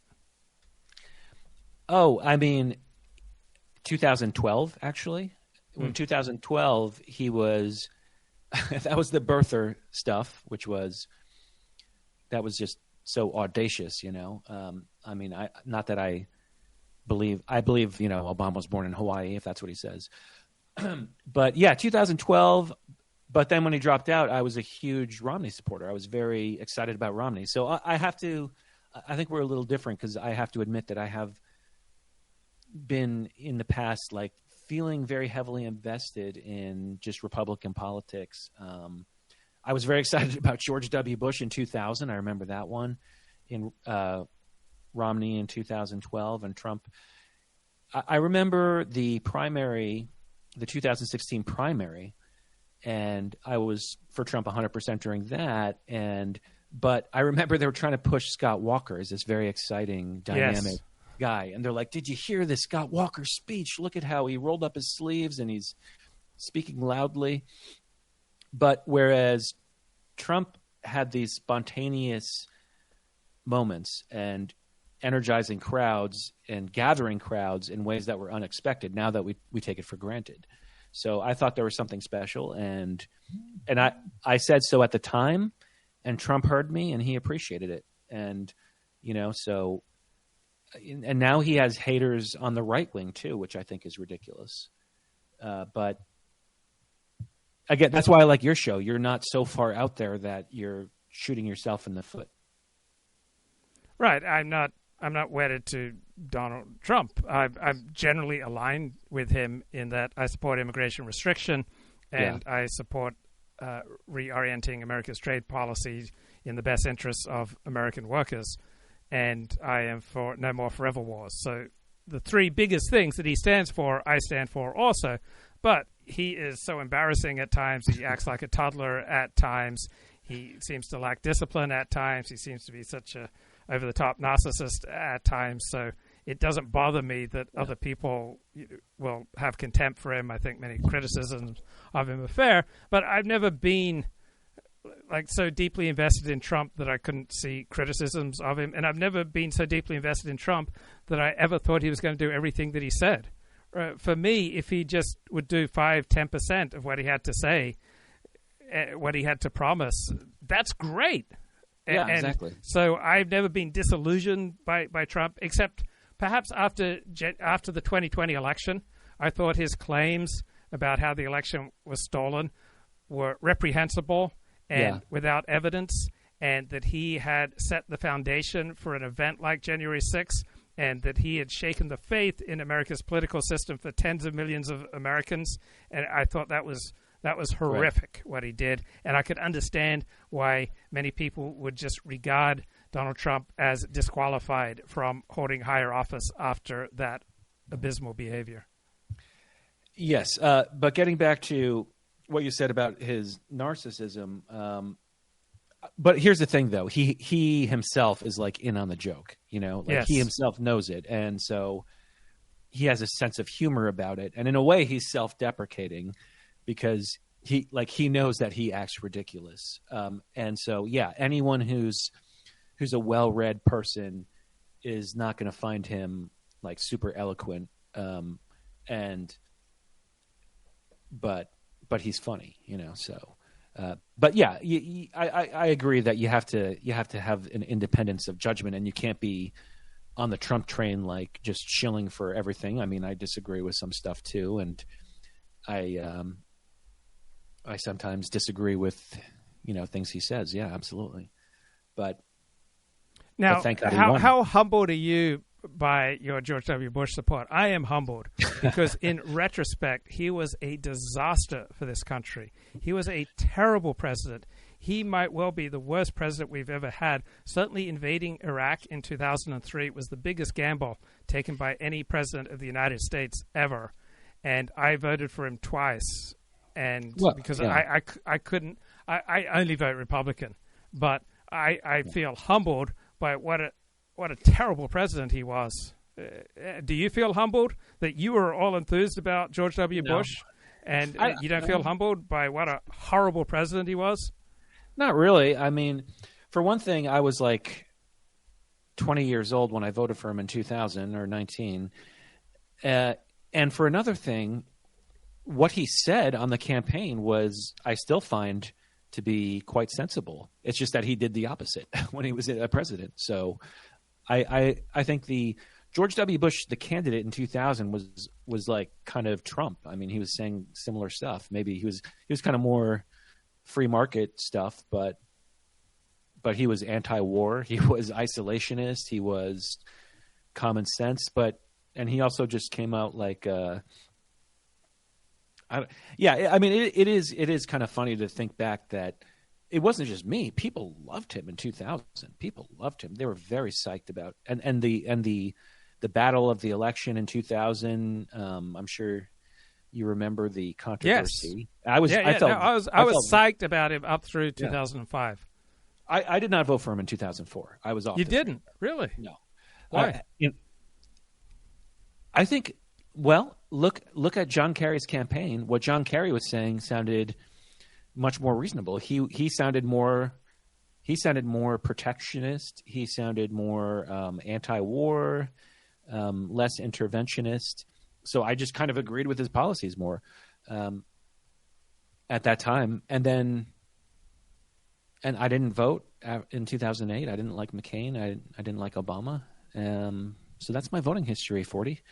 Okay, so John Mearsheimer says that Biden administration's interference with Ukraine is 10 times the disaster of the 2003 Iraq invasion. So John Mearsheimer is another intellectual who I greatly respect, and so that I find that a provocative thought. So on that basis, I'd have to say that Joe Biden is the worst president in the past century for this unnecessary conflict in Ukraine. And then after that, I'd have to say that George W. Bush was just a terrible president for the unnecessary invasion and occupation of Afghanistan and Iraq. Barack Obama didn't do that much. I mean, he was a bad president because he inspired Black Lives Matter and kind of a collapse in law enforcement during his final term. So he was a disaster. The first Trump administration overall I thought was good. I liked how he restricted immigration. He changed our trade policies. He pivoted to combating China. And I love the start that the second Trump administration has made. And Christopher Caldwell says the most significant thing that Trump has done are these series of executive orders doing away with affirmative action. I think that's just fantastic. Yeah, he really has gone in there and taken that apart. By the way, 40, how do you stream so much? My God, you're really a phenomenon here. Well, part of it it's very energy dependent, so I have to feel energized about what I'm talking about. And so when Trump got raided by the FBI and then charged with those felonies, that was kind of energizing. I was sort of done with Trump by that point. I didn't really have any enthusiasm until the FBI raided Mar-a-Lago, and then they charged him with crimes in New York City, and then they launched 4 different criminal prosecutions of him, and then suddenly I got back on the Trump train, and I just found it energizing. Yeah, I think we kind of got back on the same page at that point. But yeah, I do listen to your show a lot, by the way. So, but I can hardly keep up with the content. I mean, you're putting out like 3 hours a day, man, which is good. Yeah, well, sometimes, I mean, there were a year ago at this time, I was producing 1 show a week, if that. Sometimes I'd go 2-3 weeks without producing anything, and that was valuable too. Because I absolutely believe that there are times that I should just stop talking, like go live life, go make money, write down some notes, rethink everything. So I wanted to talk to you about depression because you've written a book review on a book on depression, and I take an evolutionary lens on much of life, and I think depression has a profoundly adaptive role to play in that depression and illness, they inhibit you from doing the things that you habitually do. Therefore, you get an opportunity to rethink all the things that you put energy into. So for me, live streaming, I put a lot of energy into this, and it's really important for me to stop it at times and rethink it. And is this a good direction of my energy? So illness and depression, humiliation, just leads to contemplation. Like, is this a good use of my time, of my effort? So whenever I get sick or I get depressed, then it's an opportunity to just rethink everything that I am doing, and then plotting some changes in direction going forward, and then thinking through in my mind how those changes of direction are likely to work out, and then adjust them. Maybe don't change in some ways, change more radically in other ways, change differently in this way. You get an opportunity to think things through before you exert yourself again. And so that opportunity to just reset your system, rethink everything that you've been giving yourself to is I think, a wonderfully adaptive use of both depression, illness, humiliation, and failure. Any thoughts? Yeah, I mean, that's well said. Absolutely. I think that could be plausibly an evolutionary function of depression. And you mentioned that book. The book is written by Eric Meisel. You can find some stuff of him on YouTube. And basically, his thesis is that he's kind of anti-medication. I don't necessarily agree with that, but it's you kind of get that vibe. But he's not against it necessarily. But he believes that depression is an existential problem, that you lack a purpose and a meaning to your life, and therefore you need to clarify that, and that helps by very explicitly stating what is your life mission, what is your life purpose, and you can write it out. So I find it interesting, but when people reject the kind of the chemical component of that, I'm not sure that I agree with that necessarily. It's kind of a right-wing thing to say, look at all the antidepressants. I don't know. I mean, if someone wants to take antidepressants, then let them. Who cares? I mean, maybe it helps. So now, what's your experience of illness? So if I'm so ill, for example, that I can't work, it's just a shattering experience. Like, I hate being sick. And I'm just reduced to lying on the floor groaning sometimes. And it's a shattering, it just causes me to rethink and revalue everything. I'm just curious, what's your existential experience with illness? Like, for me, illness, particularly if it lasts for a few days, it inevitably leads into a low level of depression for a few days further. Yeah. I've been pretty healthy the last few years. I think however, I do kind of relate to your experience in some ways, because I think a lot of illness is like self-attacking. It's like it's so mental, it's so psychological a lot of the times. I mean, if you have the flu, you have the flu, and you know it because you have a temperature. There's an objective number, 100. Like, you're not imagining it, but like I had the idea I was allergic to milk and gluten, and then I was in a relationship, and my girlfriend at this time made some pasta, and I just ate it, and I said, "Oh wait, this has wheat in it, and I'm eating it, and there's no problem." So I think at least for me, my attitude is like, you got to just get up and go. If you feel bad, drink a cup of coffee, and maybe tomorrow you'll feel better.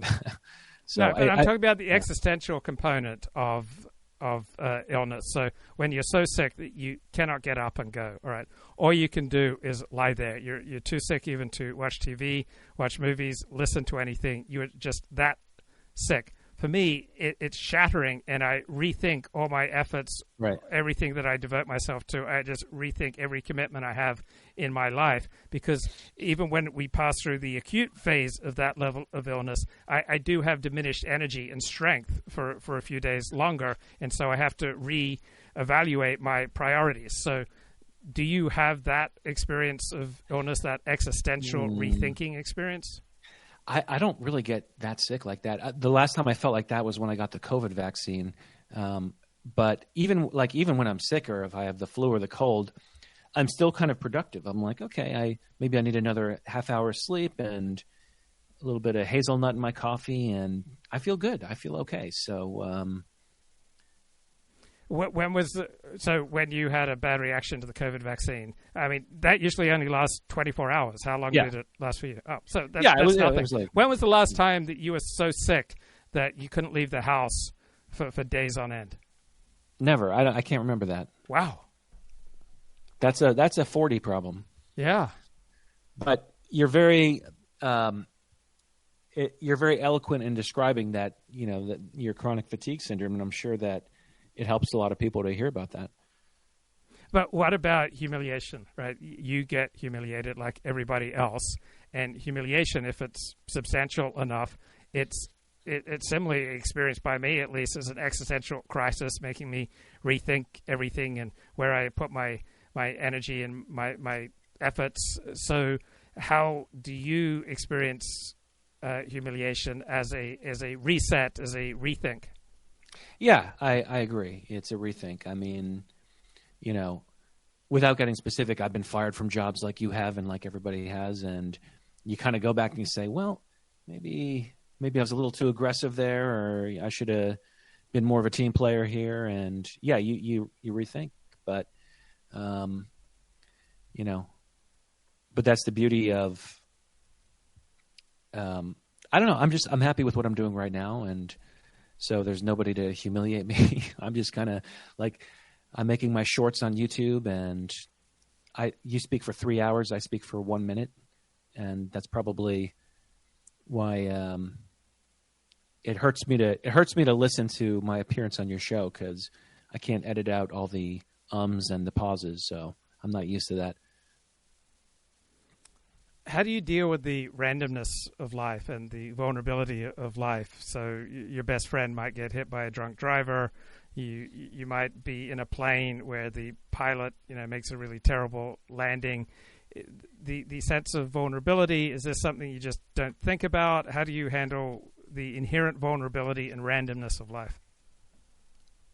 I guess you can put me in the camp of I don't think about it. I'm a pretty careful person, though, I will say. So I do my utmost to avoid those kind of calamities, and I'm not really anxious about things that might happen, I guess. So I know, Ford, I'm not good at answering your philosophical questions. I'm not like you. I'm different. I think we're different because I'm kind of more into, I don't know, what, tangible. How would you describe it? You're more of a practical man. Yeah, I am. But but as I said, I love to. I have great intellectual needs, as do you. So I guess we connect on that level. How do you like living in Texas?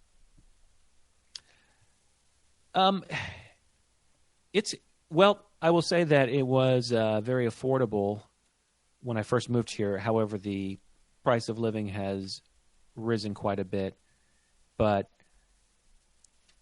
it's, I live in Dallas, so the stereotype that people have about Texas, it's like, Dallas is very diverse, and I don't really relate to Texans in particular. So I'm just kind of here.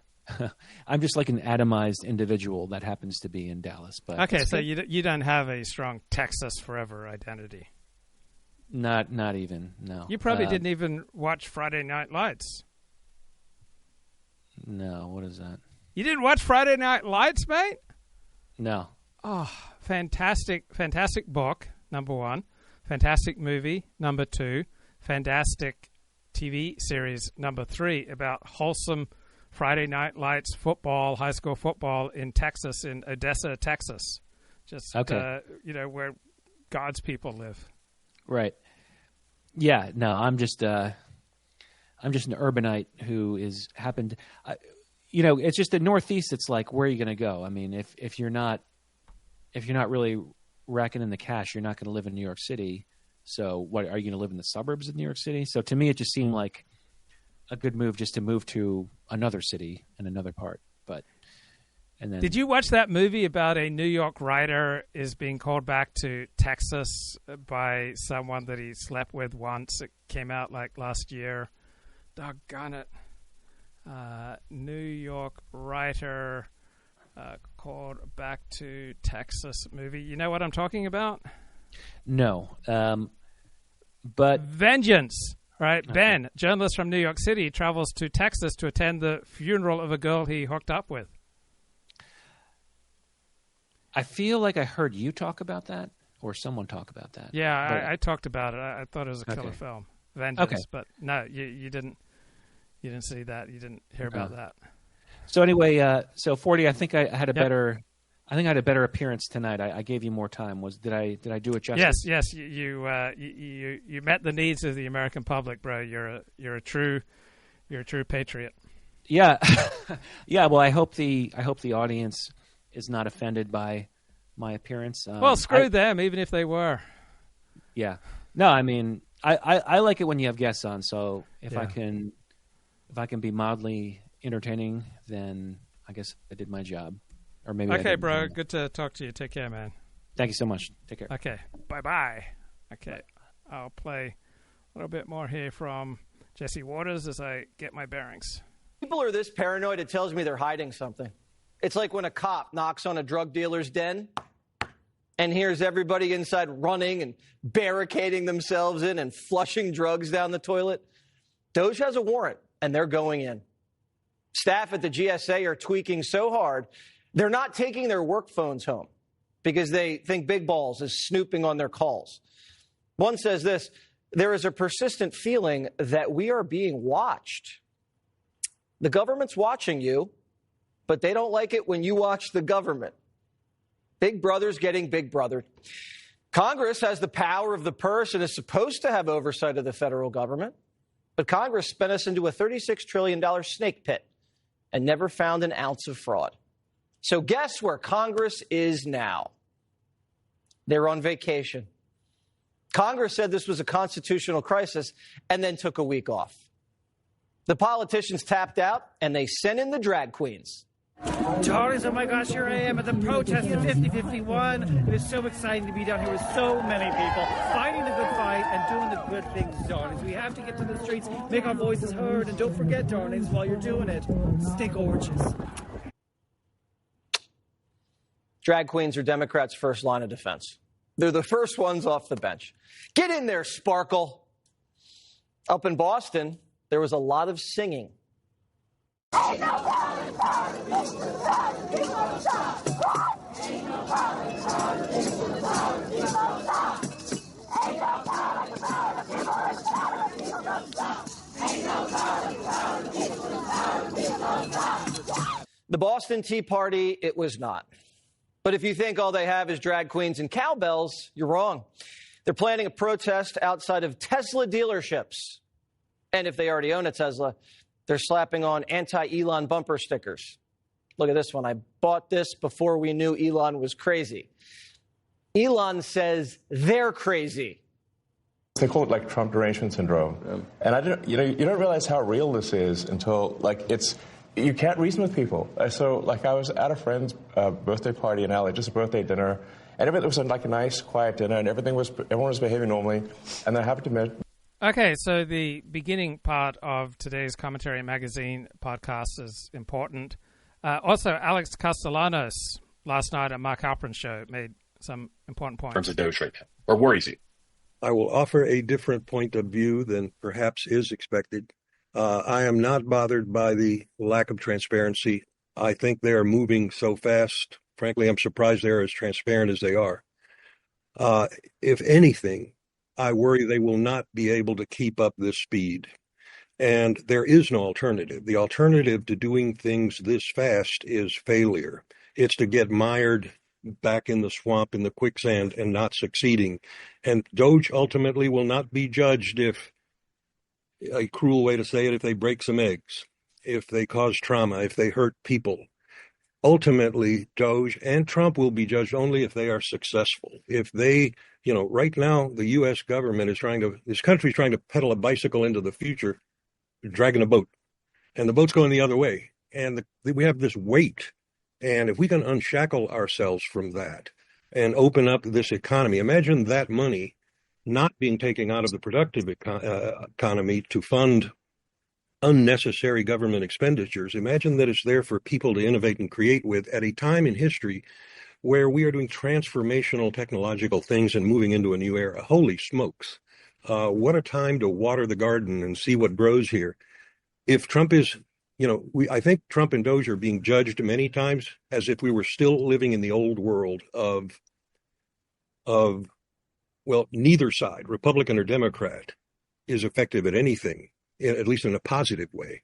And so we look at the political consequence and judge things on that. No, you don't have the dominant media anymore to destroy an administration, rightly or wrongly. You have a fragmented world. You don't have swing voters being the determinative voters. You have a political realignment now where black voters, young voters, even women, Hispanics are moving in a different direction. And you're talking to them through social media, the channels that will protect this movement. So my concern is that it's like a war in Israel. And if you don't do it quickly, you can't do it at all. We have no patience for this as a country. And my fear is that Democrats will be effective at really stopping a transformational movement to modernize our government. If we invented government today, would it look anything like what we have now? And the answer is no. Let's take a shot at that. That's what I think Trump is trying to do. Congressman, what do you like about DOGE? Well, if I feel like those are some phenomenal points there by Alex Castellanos. He brings it. All right, on every Halperin appearance, I just love what he does. And the commentary crew had some killer points this morning. Strengthen the nuclear arsenal of the West. They would move the clock hand closer to midnight because we were, of course, making things more dangerous, not the Soviets. So that was level kind of midnight, as office fans would call it. Yeah, so that was like a foundational example of the ideological capture of something where it's like, we are nuclear scientists. We can do things you don't even understand. And then what those people had to say about, this is sort of an issue in the movie Oppenheimer, what they actually had to say about geopolitics. What do they know about geopolitics? They know how to split an atom, and that's pretty impressive. But what they know about deterrence or international treaty organizations or anything like that is no more and no less, and probably far less than a lot of other people. But this is actually a good example of something we're in the midst of now in Washington, with Elon Musk and other tech bros coming in and trading on the credibility of their tech companies or space companies or whatever they run to assume that they have the ability to change federal government, which is itself a very different beast. So I see trading on the credibility of one's either one's membership in the case of medical organizations, or trading on the credibility of one's successes in the private sector. And I would certainly say Elon Musk in particular has had massive success in the private sector. But assuming those skills transfer, I think we're learning some tough lessons about that right now. My favorite thing from the AAP, the American Academy of Pediatrics, was during COVID, all this was when they really sort of lost their minds. And I remember very clearly, and I pulled it up just to make sure I wasn't misremembering, that they very, very clearly said that if you wear a mask and cover your face, it does not harm children's ability to pick up language cues from adults, from parents, and that there is no evidence that it does. And that was the moment I think a lot of people were like, okay, 2 + 2 = 4. No matter what the AAP says, the sky is blue or looks blue. That's actually probably something that, I don't want Neil deGrasse Tyson to jump in here and say, actually, but the obvious things that we see in front of us, right? Of course, it makes a difference to a young child's ability to learn language to not see your face. Like, it's almost ridiculous to even ask the question. And the AAP sort of marshaled this they ignored like all this other evidence and said like, nothing we reviewed. It's like, well, you didn't review, everything. And that was a sort of teachers union. Yeah, right. Exactly. That was a sort of moment where it's like, are these people serious? Well, let's put the two together, because of course the screens are the ultimate example of the incredible hypocrisy and political double dealing of the American Academy of Pediatrics, which had made a fetish of this idea that screens are bad for children. Of course, there is now a lot of evidence, and not just of, like small children, but of teenagers, right? That the engagement with the phone and the screen has had a net negative effect on depression, on social abilities, and all of that. So in a weird way, television, which is not an interactive medium, right, is a passive medium, it turns out maybe not so bad compared to screens, right? Compared to interactive screens, which are engaging, the dopamine, the sort of the dopamine rush they can create and all of that, and then the withdrawal of the dopamine and this world of total exposure at all times. Then COVID comes along, and the idea is that are we going to close schools and teach kids on screens? And suddenly screens are just fine. Screens are great. Screens are, what's wrong with screens? After 20 years of like making everybody in the country feel bad if they like park their kid in front of an episode of Teletubbies or Bluey or something like that because they needed a break. Suddenly that's not okay for 2 decades. And then suddenly it's okay for a kid to be on a screen for 8 hours rather than being in school. That's where I think everything broke down. It was like the pediatrics version of you can't go outside unless there's a demonstration against George Floyd. Then you could go outside. That's not going to spread COVID. Everything else would spread COVID, but not if you need to do a social justice demonstration. That, I think, is where the gaslighting of the social justice warriors actually, where things really did bifurcate in June 2020 and with the school stuff. Like, if people understood there was a crisis in March of 2020 when everything shut down and that something was going to have to be done. We didn't know what was safe. We didn't know if COVID was on surfaces or was airborne. We didn't know anything. And so if you needed to shut schools down and figure out some jury-rigged solution until the end of the school year, maybe that was understandable. It was the question of what happened when we got through the summer and we knew that kids weren't dying from COVID or getting COVID. We knew that the death toll was already in the hundreds of thousands and that there were 400 people between the ages of 0 and 18 who had died in the United States, that COVID was not dangerous to kids. And then it turned out that wasn't even a claim. The claim wasn't that the kids were going to get it. It was that the teachers were going to get it or that the administrators were going to get it. And then suddenly the purpose of education in the United States was no longer the education of kids, but the employment of adults. Well, and that became just sort of like a total, just seamless transition to the idea that who needed to be protected from COVID was adults in schools. Well, and in real time, we had these examples of private schools in particular coming back into the classroom and finding ways to do that safely, both for the students and for the teachers and administrators, because their commitment was to the kids. And we saw that in states like Florida and other states that opened up. And so the fact that the AAP and, of course, the teachers unions and Biden administration were sticking to their guns on these draconian measures suggests that the ideological need to control a population to suit the organizations and groups most allied with the Democratic Party, which are the teachers unions, and the fact that the AAP went on board with that, they chose their allies unwisely. And I think it's another example of something we talked about when we were in the midst of the COVID nightmare, which was, where will the long tail effects be seen? And I think mistrust in medical and public health institutions, that's going to continue for a long time. I am unconvinced RFK can restore our trust, as well. But there it is. But RFK would not be the Health and Human Services Secretary in the world before COVID. I mean, it wouldn't have happened. The fact that you could have this incredibly unconventional representative of things we would generally think of as quackery, tort promoting health nonsense and all of that, can take over the health apparatus of the United States. That's only made possible by the misbehavior of the health apparatus of the United States, which had no moral suasion to argue that he could not be put in charge because they had mishandled everything so much. Yeah, I was going to say another long tail is the state of the education of kids now. That's not recovered by a long shot. And the other thing is that because so many different sectors and parties got on board with this, they can just each one can say, well, it wasn't me. It was the AAP. Well, it wasn't me. It was the teacher. It wasn't me. It was the government. It was, I was just following this, and then you have no accountability. Right, but it's only you have no accountability. Then it's like, well, then everybody is the villain. Right. Then you're telling me that this was a giant mindset that spread its blanket across the country, and they try to make that argument. They use the universal we when they talk about when we say keeping kids out of school is bad. People said that from the beginning, but now it's obviously the case. They'll say, well, we didn't know a lot about the virus at first. We didn't know a lot about how it spread. We didn't have a lot of experience treating the virus or taking preventative actions. We hadn't, had a war here, which is usually when kids are out of school for long periods of time, right? And you can study the effects. Like in Europe, you have these pockets where, they know what the effects that losing education had because they had a war.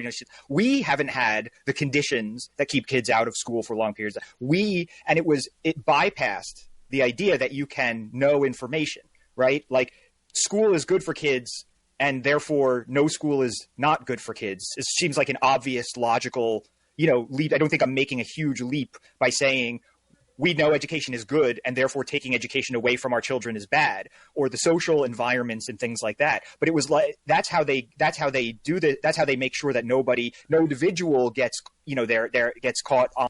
So David Frum in The Atlantic has a thoughtful essay, Why the COVID Deniers Won. Let's play some of this. Why the COVID Deniers Won. Lessons from the pandemic and its aftermath. Written by David Frum for The Atlantic. Narrated by LJ Ganser for Apple News Plus subscribers. 5 years ago, the coronavirus pandemic struck a bitterly divided society. Americans first diverged over how dangerous the disease was. Just a flu, as President Donald Trump repeatedly insisted, or something much deadlier. Then they disputed public health measures, such as lockdowns and masking. A majority complied, while a passionate minority fiercely resisted. Finally, they split, and have remained split, over the value and safety of COVID-19 vaccines. Anti-vaccine beliefs started on the fringe, but they spread to the point where Ron DeSantis, the governor of the country's third most populous state, launched a campaign for president on an appeal to anti-vaccine ideology. 5 years later, one side has seemingly triumphed. The winner is not the side that initially prevailed, the side of public safety. The winner is the side that minimized the disease, then rejected public health measures to prevent its spread, and finally refused the vaccines designed to protect against its worst effects. Ahead of COVID's 5th anniversary, Trump, as president-elect, nominated the country's most outspoken vaccination opponent to head the Department of Health and Human Services. He chose a proponent of the debunked and discredited vaccines cause autism claim to lead the CDC. He named a strident critic of COVID vaccine mandates to lead the FDA. For Surgeon General, he picked a believer in hydroxychloroquine, the disproven COVID-19 remedy. His pick for director of the National Institutes of Health had advocated for letting COVID spread unchecked to encourage herd immunity. Despite having fast-tracked the development of the vaccines as president, Trump has himself trafficked in many forms of COVID-19 denial and has expressed his own suspicions that childhood vaccination against measles and mumps is a cause of autism. The ascendancy of the anti-vaxxers may ultimately prove fleeting. But if the forces of science and health are to stage a comeback, it's important to understand why those forces have gone into eclipse. From March 2020 to February 2022, about 1 million Americans died of COVID-19. Many of those deaths occurred after vaccines became available. If every adult in the United States had received 2 doses of a COVID vaccine by early 2022, rather than just the 64% of adults who had, nearly 320,000 lives would have been saved. Why did so many Americans resist vaccines? Perhaps the biggest reason was that the pandemic coincided with a presidential election year, and Trump instantly recognized the crisis as a threat to his chances for re-election. He responded by denying the seriousness of the pandemic, promising that the disease would rapidly disappear on its own, and promoting quack cures. The COVID-19 vaccines were developed while Trump was president. They could have been advertised as a Trump achievement, but by the time they became widely available, Trump was out of office. His supporters had already made up their minds to distrust the public health authorities that promoted the vaccines. Now they had an additional incentive. Any benefit from vaccination would redound to Trump's successor, Joe Biden. Vaccine rejection became a badge of group loyalty, one that ultimately cost many lives. A summer 2023 study by Yale researchers of voters in Florida and Ohio found that during the early phase of the pandemic, self-identified Republicans died at only a slightly higher rate than self-identified Democrats in the same age range. But once vaccines were introduced, Republicans became much more likely to die than Democrats. In the spring of 2021, the excess death rate among Florida and Ohio Republicans was 43% higher than among Florida and Ohio Democrats in the same age range. By the late winter of 2023, the 300-odd most pro-Trump counties in the country had a COVID-19 death rate more than 2.5 times higher than the 300 or so most anti-Trump counties. In 2016, Trump had boasted that he could shoot a man on Fifth Avenue and not lose any votes. In 2021 and 2022, his most fervent supporters risked death to prove their loyalty to Trump and his cause. Why did political fidelity express itself in such self-harming ways? The onset of the pandemic was an unusually confusing and disorienting event. Some people who got COVID died. Others lived. Some suffered only mild symptoms. Others spent weeks on ventilators or emerged with long COVID and never fully recovered. Some lost businesses built over a lifetime. Others refinanced their homes with 2% interest rates and banked the savings.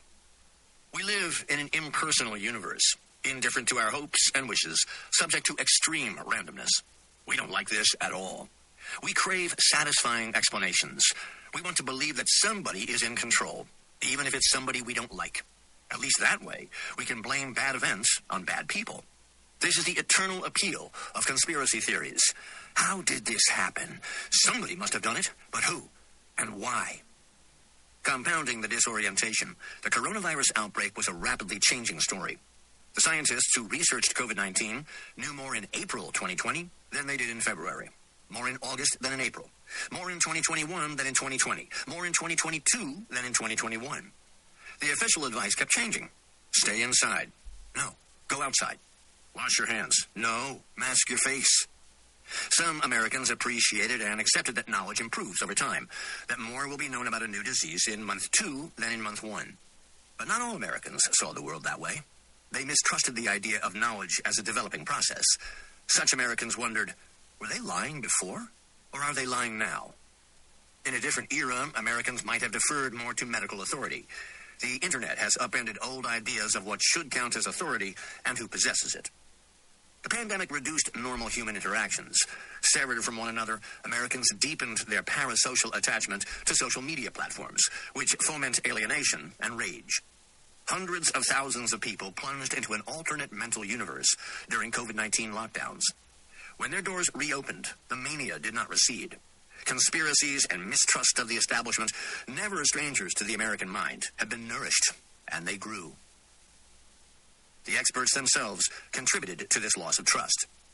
It's now agreed that we had little to fear from going outside in dispersed groups, but that was not the state of knowledge in the spring of 2020. At the time, medical experts insisted that any kind of mass outdoor event must be sacrificed to the imperatives of the emergency. In mid-March 2020, federal public health authorities shut down some of Florida's beaches. In California, surfers faced heavy fines for venturing into the ocean. Even the COVID-skeptical Trump White House reluctantly canceled the April 2020 Easter egg roll. And then the experts abruptly reversed themselves.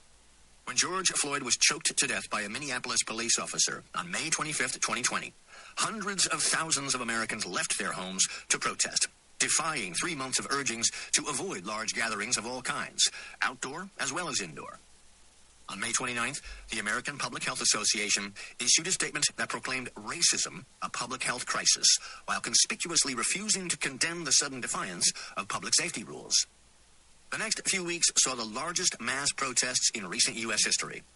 Approximately 15 million to 26 million people attended outdoor Black Lives Matter events in June 2020, according to a series of reputable polls.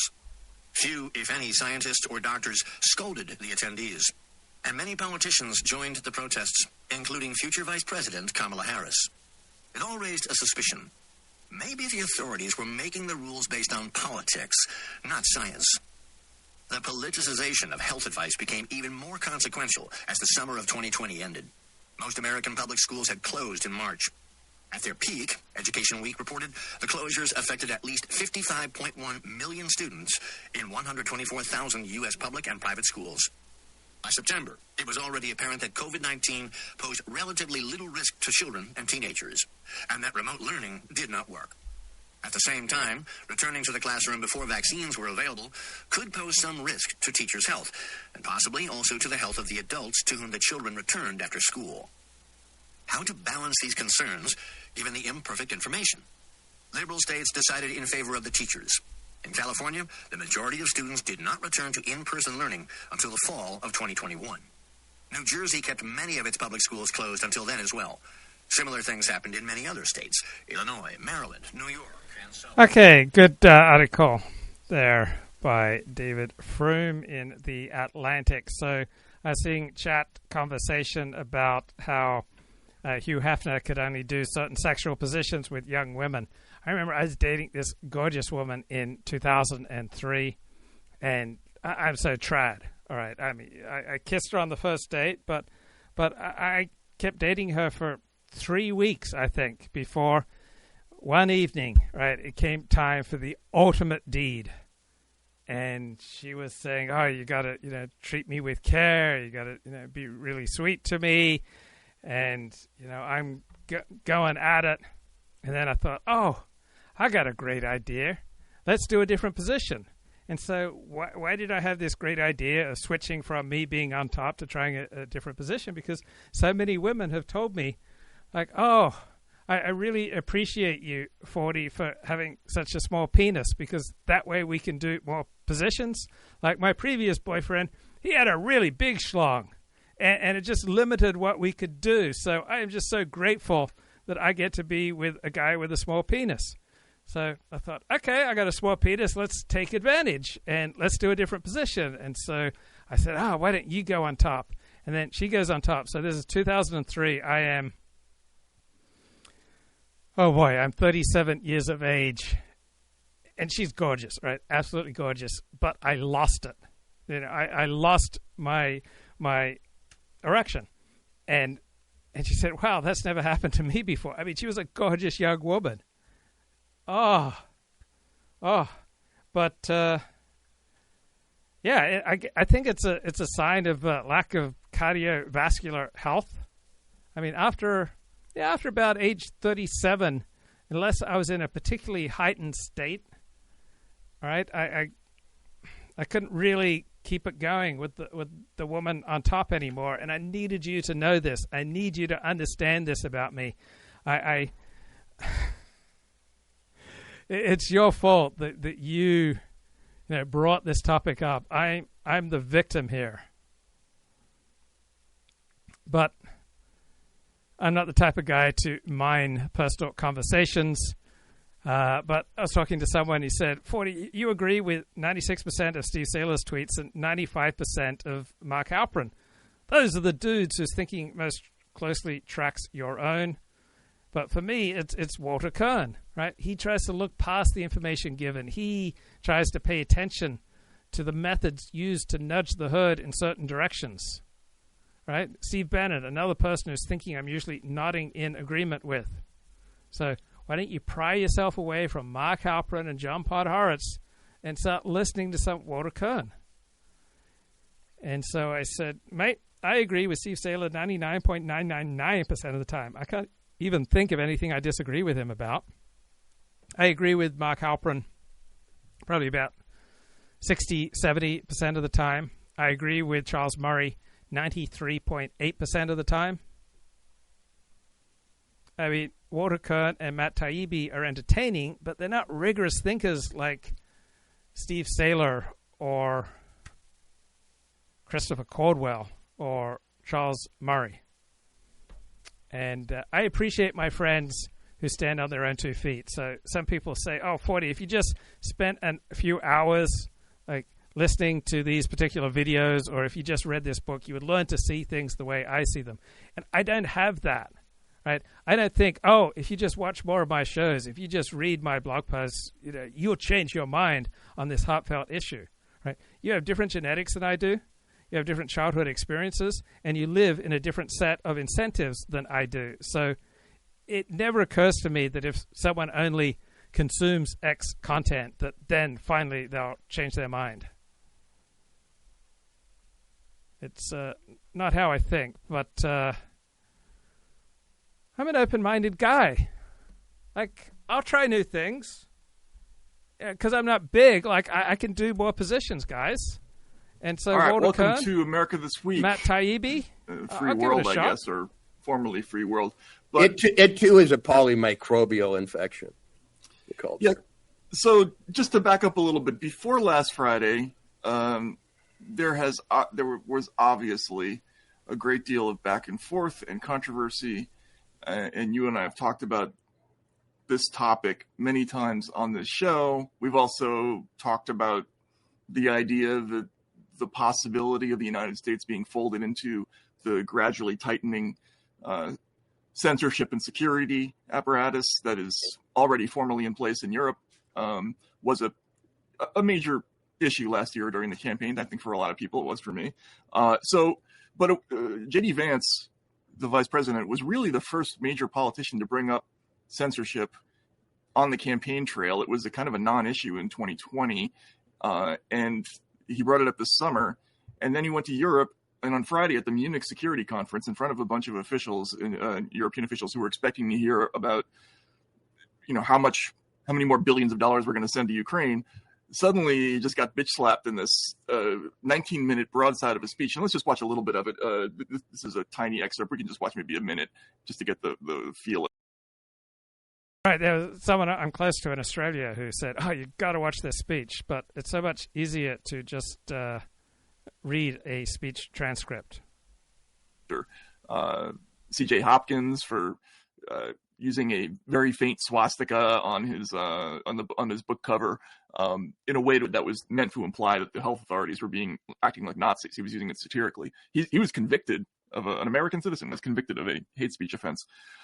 So he does all this stuff and basically tells Europe at the end of it, the meat of this whole thing is, if you're going to continue doing this, there's nothing America can do for you, which is, he called it an offer, but it sounded more like an ultimatum. Like, if you don't stop this shit, we're going to, the money's going to be turned off, or, well, that's a complicated equation because Europe buys a lot of American debt, but still, it sounded like the end of our support for this stuff.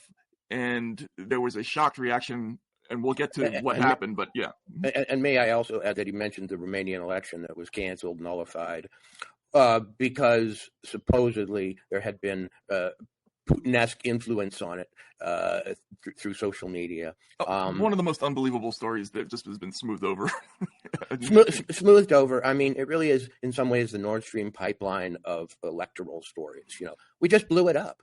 Right. Except this time there was no being cute about who'd done it. They did it in broad daylight, and for the flimsiest of reasons. Because, of course, it doesn't take Jean Le Carre to tell you that you can spoof Russian influence in any election, and then if you don't like the result, you can use it as the pretext to cancel the election in some places now. I mean, we've actually had history of that in the United States. We had a Senate election in Alabama in which Russian influence was spoofed to besmirch one of the candidates. Roy Moore. Yep. Mm-hmm. So we've now taken a kind of censorship that is based on words and so on to a new level, a censorship of elections, of the very voice of the people, Vox Populi as expressed through elections. So if anybody thinks that this run of examples that Vance gave, and including the one that I just mentioned, isn't a comprehensive picture of total control, they aren't using basic political imagination.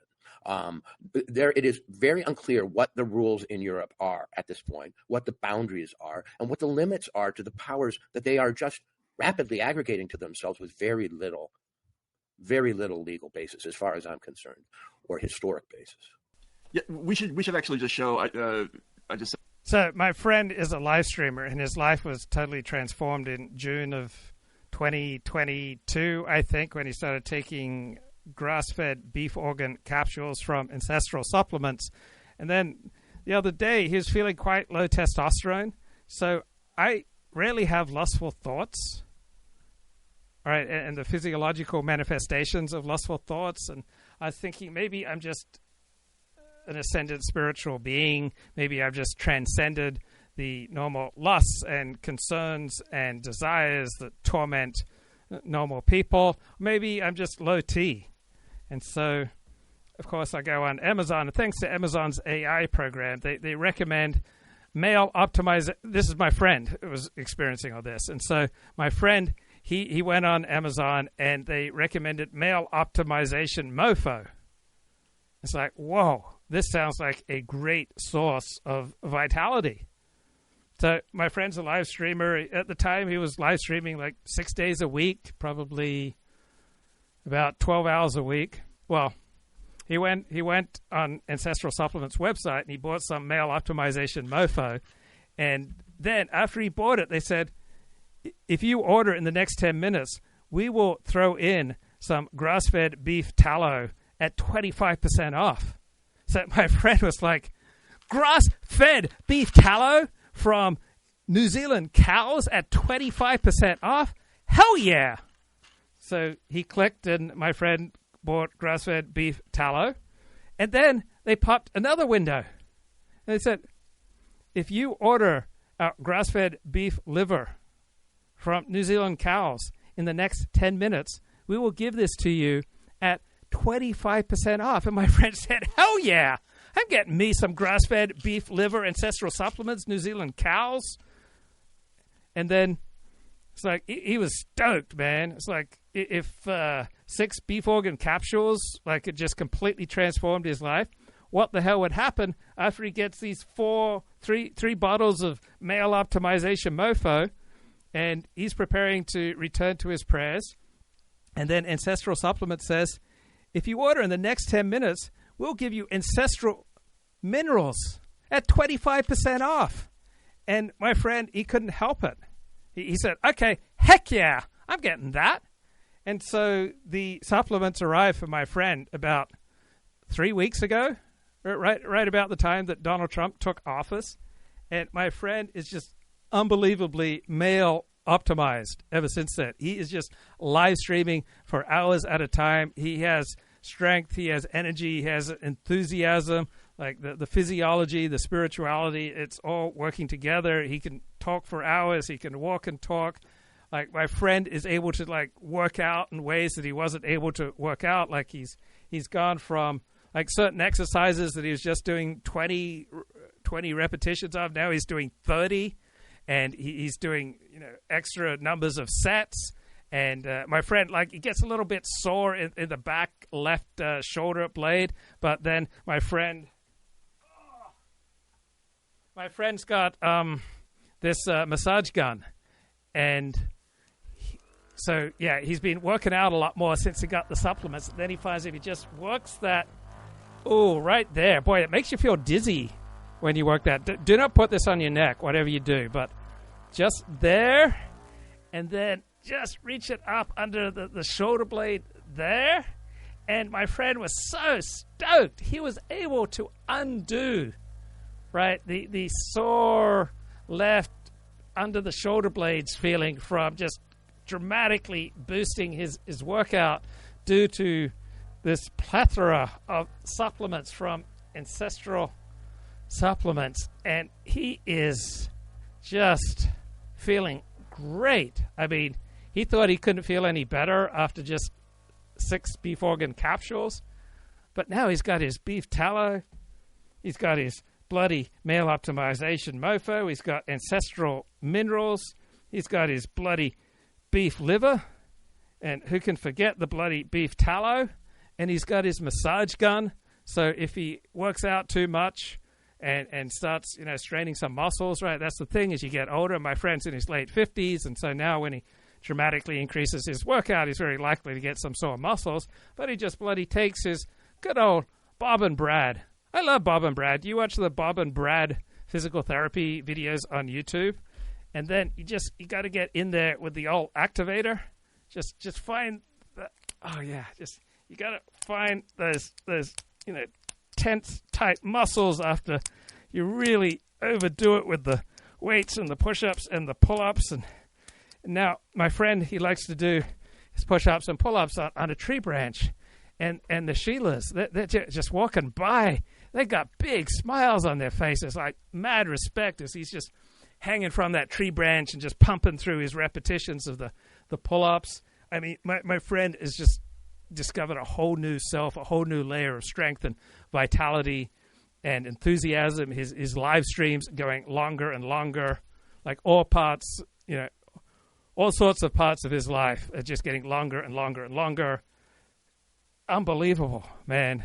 All he needed was some beef tallow and beef liver and optimization mofo. It's just completely transformed his life.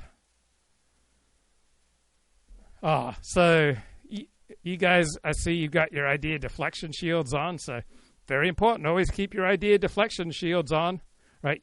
You don't want to learn anything, do you?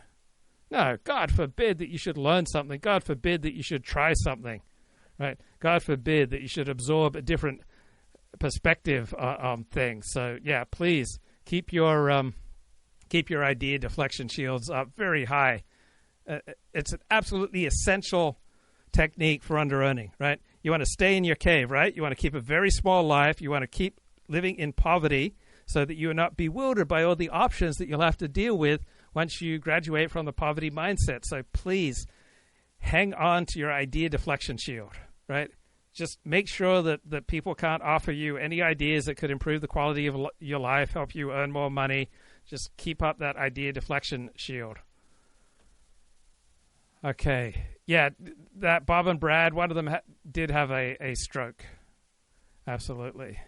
Trump would be broken by corn pop were it not for the power of beef pills. You're getting more tense trying to fix attention. Bro, do I look like a tense man?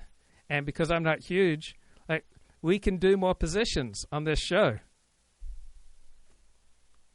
Do deaths affect Luke, or does he simply drop all his beliefs and relax? Well, I got to admit that for a lot of people I've known who died, the primary thing I felt afterwards was relief. So I may have a little bit of emotional disconnection. So there may be something a little broken with me, right? I don't end conversations like a normal person, but I am not filled with tension, bro. What a thing to say, unnecessary tension. What a thing to say to America's greatest Alexander Technique teacher.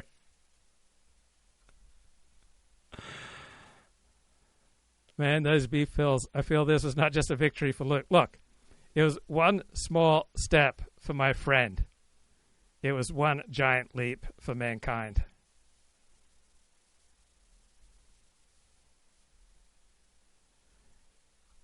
Okay, so I'm not the type of person to mine personal conversations for content. I mean, I'm not going to intrude in that territory. But someone did have a thoughtful observation.